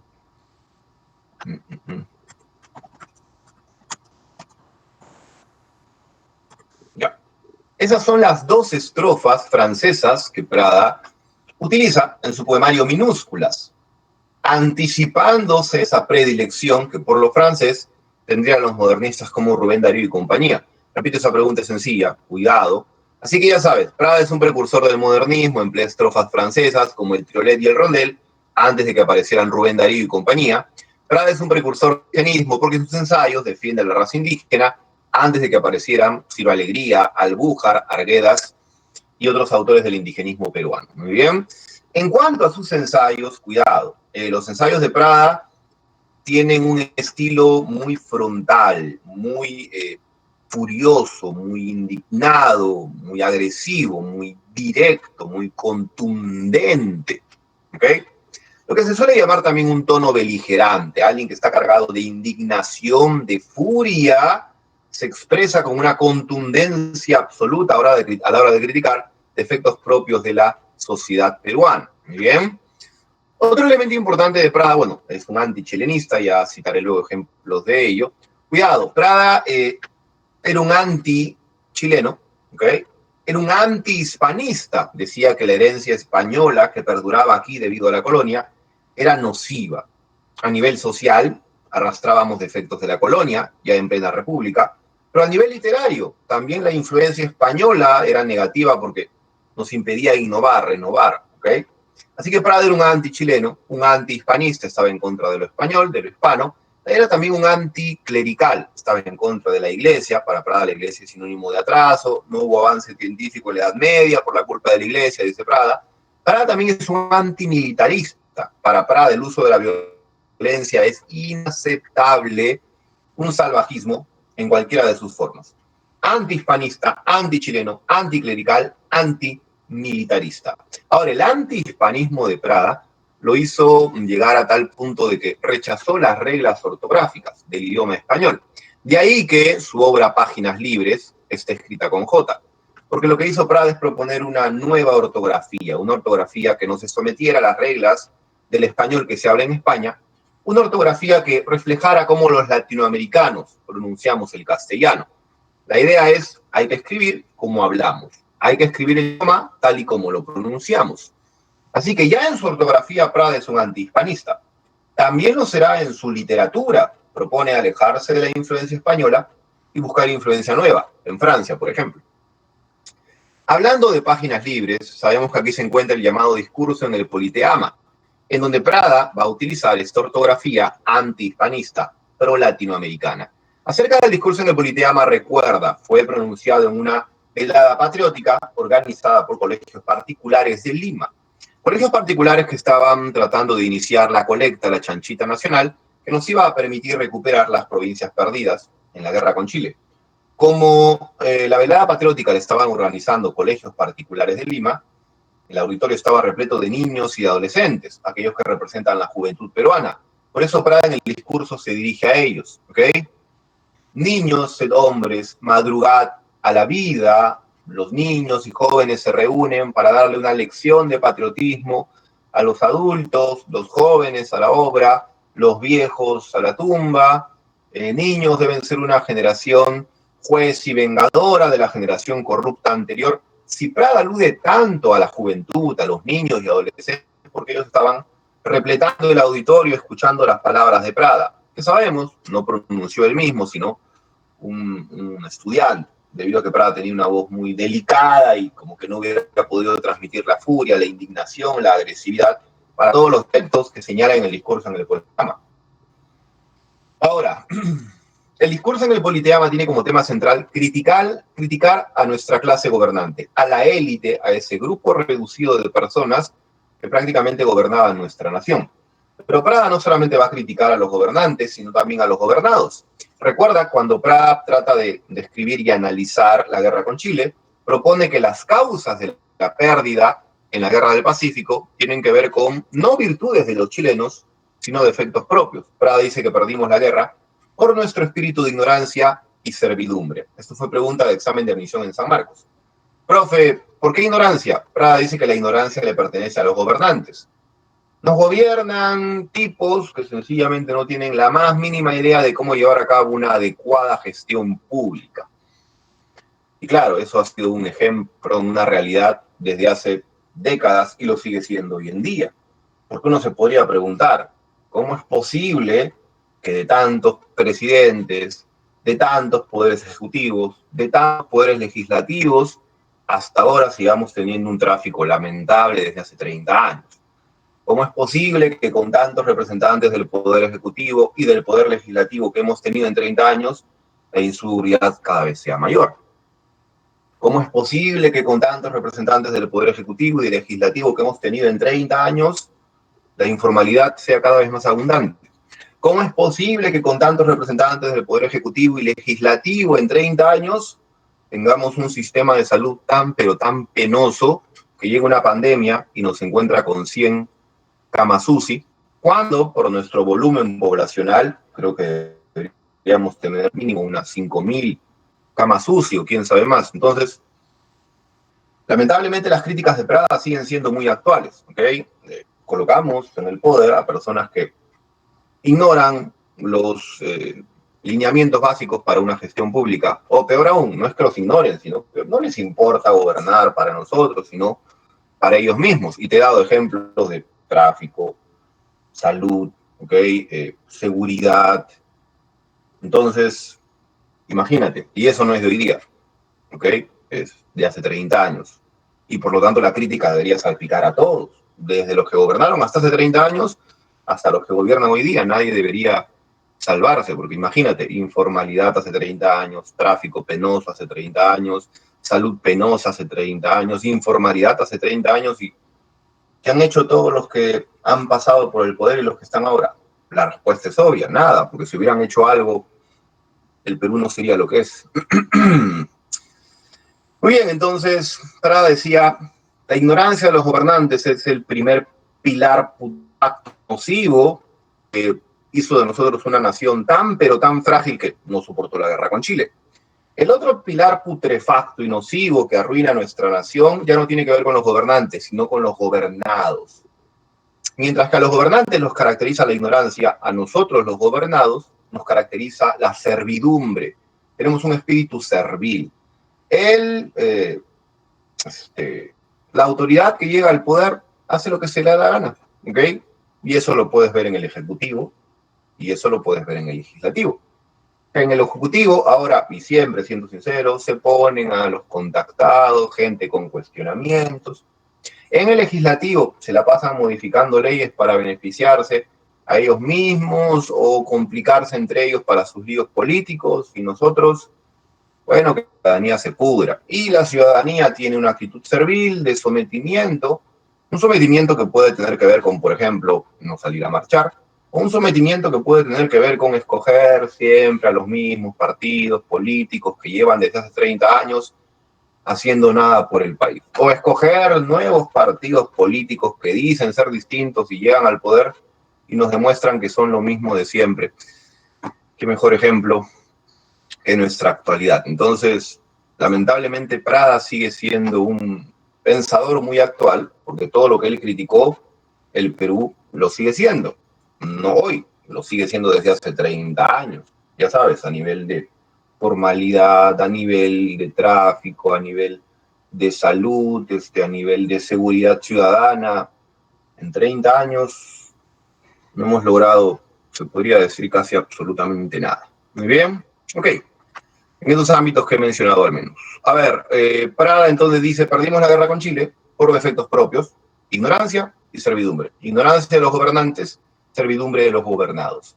Prada también va a analizar la sociedad peruana, le va a prestar atención al indígena, y Prada dice que la sociedad peruana lo que hace es someter al indígena a condiciones de vida inhumanas y luego lo critica por vivir de esa manera. O sea, es la sociedad peruana la que somete al indígena a un modo de vida lamentable, y luego la misma sociedad lo critica por vivir de esa forma. Por ejemplo, la sociedad no le da educación al indígena y luego esa misma sociedad lo llama ignorante. ¿Ok? Entonces le achacamos al otro defectos que son una consecuencia de nuestro mal accionar. Prada también dice que hay que dejar de lado la educación basada en textos bíblicos, hay que educarnos en base a los textos científicos. Prada dice que el progreso educativo podía ser una esperanza para la nación peruana. Para el discurso en el Politeama es un positivista. Cree que la ciencia, la educación científica, será sinónimo del progreso para nuestro territorio. Ahora, cuidado, Prada pone en los hombros de los adolescentes y niños que lo escuchan una gran responsabilidad. Por eso Prada dice, niños, sed hombres, madrugad a la vida. Es decir, a pesar de que ustedes están en una edad muy, muy temprana, ya tienen que comportarse como hombres, como adultos, e involucrarse con lo que ocurre en la nación, como hacen ahora, tratando de crear una velada patriótica para reunir dinero y recuperar las provincias perdidas. El niño trata de recuperar con el oro lo que el hombre no supo defender con el hierro. También Prada dice, ustedes deben ser una generación acusadora y juez de la generación anterior, hay que mantener identificados a los corruptos que ya nos hicieron daño para no volver a elegirlos, o hay que mantener identificados a los partidos que ya nos hicieron daño para no volver a elegirlo. Obviamente en eso hemos fracasado y por lo visto seguiremos fracasando quién sabe cuántas décadas más. Sobre el indígena, Prada dice, a ver, el indígena no es una raza inferior, así que si alguien quiere explicar la situación del indígena, no puede decir, su raza, no, no es una variable, no es un factor a tener en cuenta. Todas las razas tienen las mismas cualidades. Si hay que explicar la situación del indígena, bueno, analizar la vida del indígena al margen de la raza. Y bueno, luego de su análisis, Prada concluye que existe la llamada Trinidad embrutecedora del indio. La Trinidad embrutecedora del indio está conformada por el gobernador, el juez y el cura. Estos tres malditos se coluden para hacerle la vida pedazos al indígena. Obviamente no todos los gobernadores, no todos los jueces, no todos los curas, pero una cantidad importante. El gobernador maltrata al indígena. El juez debería defender al indígena y sancionar al gobernador, pero comprado por el gobernador, el juez mira a otro lado. El cura le lava el cerebro al indígena diciéndole que este mundo es un valle de lágrimas, que uno viene aquí a sufrir y que la recompensa, la justicia, viene en el otro mundo y que por lo tanto, si esto es parte de un plan divino, si tu sufrimiento es parte de un plan sagrado, pues tienes que resignarte a este sufrimiento, no te vayas a rebelar. Ya la recompensa viene en el otro mundo. Con estas ideas, dice Prada, el cura le lava el cerebro al indígena y por eso el indígena no se rebela y se mantiene resignado al abuso desde hace 300 años o más. Muy bien. Bueno, recuerda lo que dije en algún momento, Prada es un antihispanista, y aquí su antihispanismo tiene que ver con la ortografía, que se aleja de las reglas del idioma español, y también tiene que ver con la propuesta de Prada. Prada propone que a nivel político hemos arrastrado una nociva herencia colonial. Por ejemplo, en la colonia, los españoles lo que hacían era explotar nuestros recursos y meterse todo eso en sus bolsillos. ¿Qué crees que hacen nuestros gobernantes en la República? Lo mismo, tomar nuestros recursos, enriquecerse ellos y nosotros, bien gracias. Entonces, he ahí una nociva herencia colonial. Los colonizadores no generaban recursos nuevos, explotaban nuestros recursos y se los quedaban. ¿Qué hacen los gobernantes en la República? Lo mismo, no generan recursos nuevos para nosotros, sino que explotan nuestros recursos y se enriquecen con ellos. Algo que es bastante cierto, porque imagínate, otro ámbito en el cual la sociedad peruana no ha cambiado en 30 años o más, somos exportadores de materias primas. ¿Cuándo se va a crear en el Perú un sistema industrial que nos permita no solamente exportar materias primas, sino usar esas materias primas para exportar ya no oro, sino joyas con un valor agregado? Y ese valor agregado se queda en el Perú. ¿Okay? Si exportas cuero, oye, ¿por qué no, en lugar de exportar cuero, colocar una industria para transformar ese cuero, por ejemplo, en zapatos y exportar zapatos? Obviamente, el valor agregado se quedaría aquí. Pero no, somos exportadores de materias primas, lo trabajan en otro lado, en ese otro lado la materia prima adquiere un valor adicional que no llega a nosotros, porque claro, lo trabajó otro, no lo trabajamos nosotros. Y bueno, otra vez, en 30 años, la misma clase política de siempre, aparecen nuevos que dicen ser distintos, terminan siendo lo mismo de siempre. Bueno, ya, Prada al final del discurso en el Politeama termina siendo un antichileno, muestra su nacionalismo agresivo. Prada dice, solo hay dos sentimientos que salvarán al Perú, el amor a la patria y el odio hacia Chile. Nacionalismo agresivo, identificación con la nación, amor por lo nuestro, agresividad, odio para con los chilenos. Muy bien, creo que sería todo lo relacionado al discurso en el Politeama. Y ya, muy bien. No sé si han colocado algo sobre Abecinido. Bueno, aquí está, bueno, una especie de resumen del argumento. A ver, presta atención. Clorinda Mato de Torner forma parte de la primera generación de mujeres ilustradas, es decir, el primer grupo de mujeres que recibió educación académica superior. Y gracias a este nivel académico superior pudieron acceder a dirigir organismos del Estado, periódicos, revistas. En la primera generación de mujeres ilustradas no solo está Clorinda Mato de Torner, sino también, por ejemplo, Mercedes Cabello de Carbonera, la iniciadora de la novela realista en el Perú, Teresa González de Fanning. Estas tres representan la primera generación de mujeres ilustradas. Así que las mujeres en el ámbito de la literatura tienen un papel importante dentro del realismo peruano. Clorinda Mato de Torner es representante de lo que sería el género épico para San Marcos, por sus novelas. En Trilce lo llamamos género narrativo. Género épico para San Marcos, especie de novela, Ave sin nido. ¿Alguien recuerda? Bueno, voy a revisar que no esté la respuesta en la diapositiva, no tendría sentido si está. Recuerda, el escenario de esta novela se llama Quillac. Quillac es un pueblo imaginario, no existe en la realidad, pero refleja cómo era la sociedad andina, las injusticias que sufría el indígena. El tema central de esta obra es denunciar los abusos que sufre el indígena. Temas secundarios, la injusticia, a través de la violencia que sufre el indígena, ¿ok? Un tema secundario es el anticlericalismo, criticar a los representantes de la iglesia, que también se confabulan para violentar a los indígenas. Un tema secundario, además de la injusticia, la violencia, sería la solidaridad. Porque recuerda, hay una familia de limeños que va a apoyar a una familia de indígenas. Muy bien. Creo que sí lo puedo preguntar porque no está aquí. Perdón. Pregunta para ustedes. ¿Cómo se apellida la familia de limeños que va a ayudar a la familia indígena apellidada Yupanqui? ¿Cómo se apellida la familia de limeños que va a ayudar, va a proteger a la familia indígena Yupanqui? ¿Alguna idea? ¿Cómo se apellida la familia de limeños? Exacto, muy bien, Dani, los Marín. Lucía y Fernando Marín son limeños que están en Quillac, un pueblo andino, según la autora. Están allí porque Fernando Marín es gerente de una transnacional minera que tiene acciones en Quillac. Los Yupanqui están siendo maltratados, abusados por las autoridades. Bueno, Marcela Yupanqui le pide ayuda a Lucía Marín. Ella le comenta a Fernando todo el problema. Ocurre que el gobernador se ha llevado una hija de los Marín, una hija de los Yupanqui llamada Rosalía. Lucía le pide a Fernando, habla con el gobernador, paga deuda, trae a Rosalía. Cuando Fernando va donde el gobernador, vuelve con la niña Rosalía, la familia Yupanqui se reúne, Marcela y Juan Yupanqui abrazan a su hija Rosalía, pero aparece otra hija de los Yupanqui, Margarita, que curiosamente es mestiza, a pesar de que sus padres, Juan y Marcela, son indígenas. Luego nos cuentan que el gobernador Sebastián Pancorbo llama a las autoridades de Quilla y a las personas adineradas para comentar que han llegado unos limeñitos llamados Marín, que están defendiendo a los indígenas y que hay que acabar con ese problema de raíz porque los indígenas se ven defendidos, van a empezar a creer que tienen derechos. Así que la decisión que toman las personas poderosas de Quilla es matar a los Marín, ¿ok? Y esta decisión la avala no solamente el gobernador Sebastián Pancorbo, sino también el juez Hilarión Verdejo y el cura Pascual Vargas. Sí, sí hay que matar a los Marín.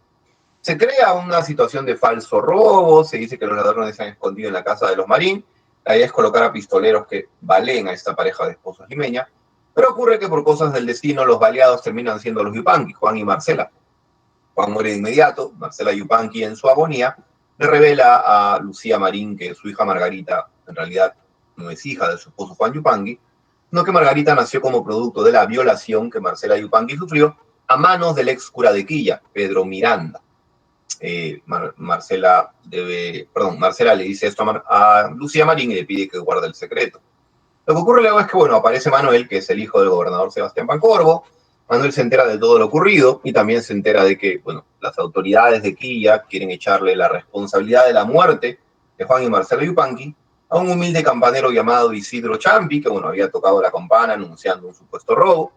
Lo hizo porque le dieron esa orden.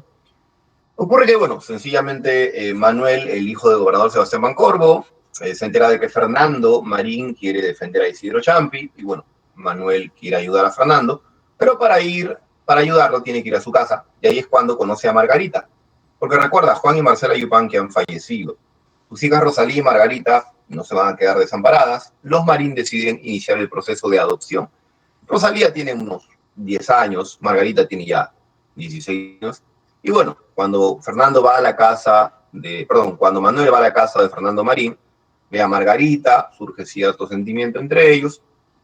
Pero bueno, Lucía y Fernando Marín no ven con buenos ojos una posible relación entre Manuel y Margarita, porque ya las investigaciones han demostrado que el padre de Manuel, el gobernador Sebastián Pancorbo, sería el responsable de la muerte de los padres de Margarita. Y bueno, Manuel se da cuenta de este problema. Lo que va a ocurrir luego es que, bueno, ya estaba avanzada la defensa de Campanero y Isidro Champi. Manuel saca a este indígena de la prisión. Fernando, los Marín se van de Quillac rumbo a Lima, aunque van a hacer una parada en Arequipa. Rosalía y Margarita han sido adoptadas por Lucía y Fernando Marín. Y bueno, una vez que Manuel saca el campanero Isidro Champi y saca a su padre Sebastián Pancorbo de fianza, lo que hace Manuel es alcanzar a los Marín en Arequipa, le declara su amor a Margarita. Fernando le dice, oye, pero Manuel, ¿cómo Margarita va a estar contigo si tu padre, el gobernador Sebastián Pancorbo, es el responsable de la muerte de los padres de Margarita? ¿Cómo Margarita va a estar con el hijo del tipo que asesinó a sus padres? Ahí es cuando Manuel dice, les digo la verdad, yo no soy hijo del cura, del gobernador Sebastián Pancorbo, él es mi padrastro. Yo en realidad nací como producto de la violación que mi madre Petronila sufrió a manos del ex cura de Quilla, Pedro Miranda. Así que creo que ya no hay problema, Margarita ven a mis brazos. Sin embargo, en ese instante, Lucía Marín, llorando, revela el secreto que le contó Marcela Yupanqui antes de morir. Margarita es hija del mismo cura que había violado a Marcela Yupanqui.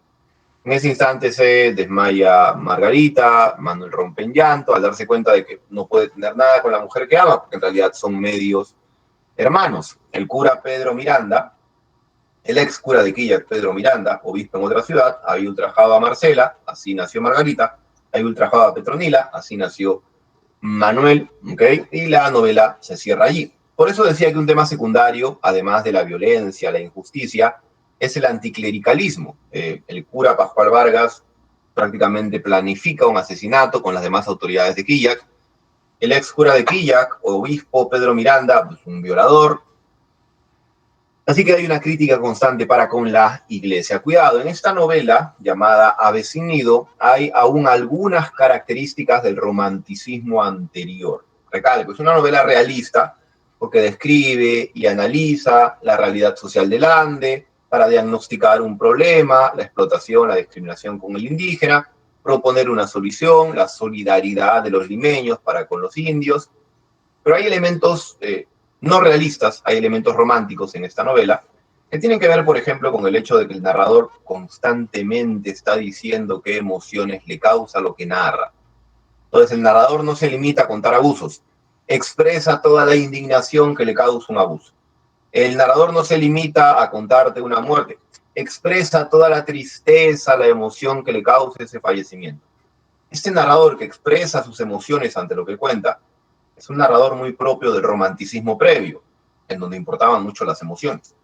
Así que recalco, es una novela realista, describe y analiza la realidad social del Ande, identifica un problema, la explotación del indígena, plantea una solución, la solidaridad de los limeños, pero el elemento no realista, el elemento romántico es este narrador que interrumpe la narración para decir siempre lo que siente, lo que piensa, algo muy propio del romanticismo previo. Muy bien. Bueno, aquí tienes prácticamente un resumen de lo que yo había estado explicando. Creo que no me he olvidado nada por lo que estoy viendo. Sí. Ya. Bueno, aquí habría que agregar también a el cura, Pascual Vargas. Muy bien. Tenemos preguntas. Patito, ahora vamos a ver. Pregunta número 1. Con respecto a las palabras subrayadas en el siguiente fragmento sobre el realismo peruano, marque la alternativa que contiene la secuencia correcta. Se manifestó en la literatura peruana a finales de la década de 1860. Durante los primeros años del siglo XX coexistió con el modernismo. Falta un subrayado. Falta un subrayado. Ya. Si no me equivoco, el subrayado lo voy a poner ahorita. Me parece que he visto esa pregunta antes.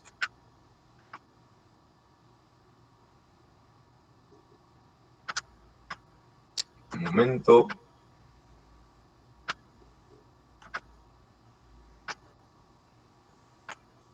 Ya, ahora sí.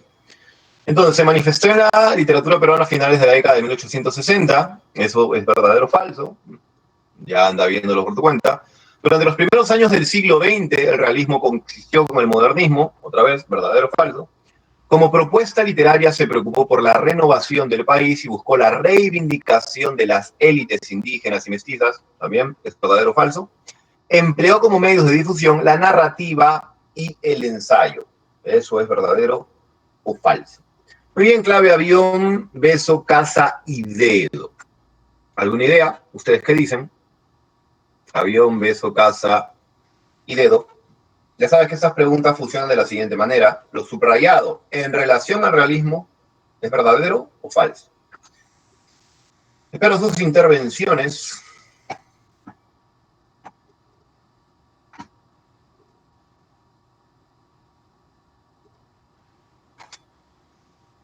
A ver si alguien ha respondido.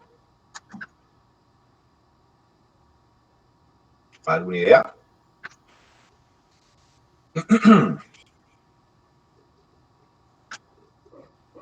No sé, interviene, lo respondo yo antes de que alguien proponga algo. Ya, a ver. Ratito. Entonces, dice que el realismo se manifestó a finales de la década de 1860. Eso vendría a ser falso. Bueno, veo que Kevin dice la clave dedo, por ahora va bien, falso es el primero. Dice que durante los primeros años del siglo XX el realismo coexistió con el modernismo, eso es verdadero. Recuerda, el realismo llega hasta 1910, primera década del siglo XX, y yo lo recalqué incluso, convive con el modernismo. El modernismo destacaba en poesía, el realismo en otros géneros. A ver, dice Angie C. ¿Qué más dice? Buscó la reivindicación de las élites indígenas y mestizas. Falso. Un ratito, las élites indígenas no fueron motivo de la atención de los realistas. Lo más importante era el indígena explotado, maltratado, humillado, era el que más atención necesitaba. Y no se habló de los mestizos, sino de los indígenas, porque los mestizos sí tenían derechos con los cuales los indígenas ni siquiera podían soñar. Así que ese subrayado tercero es falso. Empleó como medio de difusión la narrativa, verdadero, las novelas de Clorinda Mato de Turner, por ejemplo. Así que la respuesta vendría a ser falso, verdadero, falso, verdadero. La respuesta sería casa, efectivamente, como dije, Angie. Dijo Angie. Recuerda, dije que el realismo no surge a finales de la década del 60. El realismo surge luego de la guerra con Chile, 1883. Pregunta número 4. Inténtese hablar al pueblo de sus intereses y fácilmente comprenderá que si antes se hizo todo con él, pero en beneficio de unos cuantos, sí, y en beneficio al escritor, le cumple abrir los ojos de las muchedumbres y aleccionarlas para que no las coja desprevenidas el gran movimiento de liquidación social que se inicia hoy en las naciones más civilizadas. Harto se habló a la humanidad de sus obligaciones para que se recuerde ya de sus derechos. Abajo esas mentiras convencionales de respeto y resignación. Todas las antiguallas respetadas, aunque no respetables, sirvieron de cómplices de la tiranía religiosa, política y social. Entonces, en base a este fragmento hay que señalar verdadero o falso. Muy bien. A ver, busca reivindicar al pueblo oprimido a través de un nacionalismo agresivo. Recuerda que por nacionalismo agresivo nos referimos básicamente al antichilenismo, ¿ok? No es algo que esté presente en el fragmento. Trata con objetividad los temas sociales desde una perspectiva intimista. Cuidado, lo intimista, mostrar mis emociones, los sentimientos que experimento en mi mundo íntimo, no es algo propio del realismo, es del romanticismo anterior. Segundo enunciado, falso. ¿Okay? Evidencia un propósito moral y social, pues el escritor debe transmitir ideas, verdadero. Al escritor le cumple abrir los ojos de las muchedumbres y aleccionarlas. Hay que transmitir ideas para que las multitudes despierten y se den cuenta de lo que está ocurriendo en el país. Así que por ahora va falso, falso, verdadero. Adopta un enfoque crítico que se manifieste en su rechazo hacia lo pasado. Abajo esas mentiras convencionales, todas las antiguallas respetadas, todas esas cosas que vienen del pasado, que sencillamente han contribuido a que el presente sea tan lamentable. Así que la respuesta vendría a ser falso, falso, verdadero, verdadero. La respuesta vendría a ser avión, avión. Muy bien, hemos terminado lo relativo a la clase de hoy. Voy a dar las claves, ¿ok? A ver, un momento.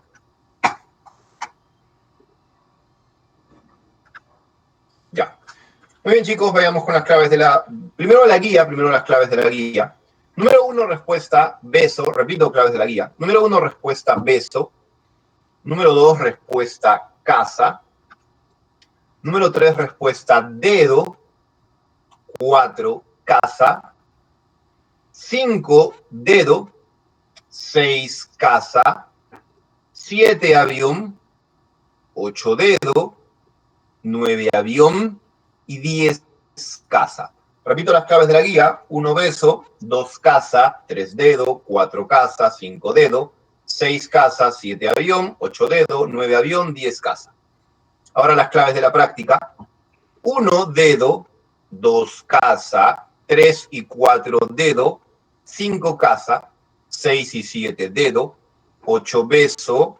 9 y 10, dedo. Repito las claves de la práctica. 1, dedo. 2, casa. 3 y 4, dedo. 5, casa. 6 y 7, dedo. 8, beso. 9 y 10, dedo. Ok, chicos, gracias por el minuto extra, tanto ustedes como el tutor. Se cuidan. Conmigo será hasta la próxima semana. Ya en unos 20 minutos va a aparecer las diapositivas en el Classroom, está programado para ello. Lo revisan luego. Se cuidan, chicos. Nos vemos hasta la próxima.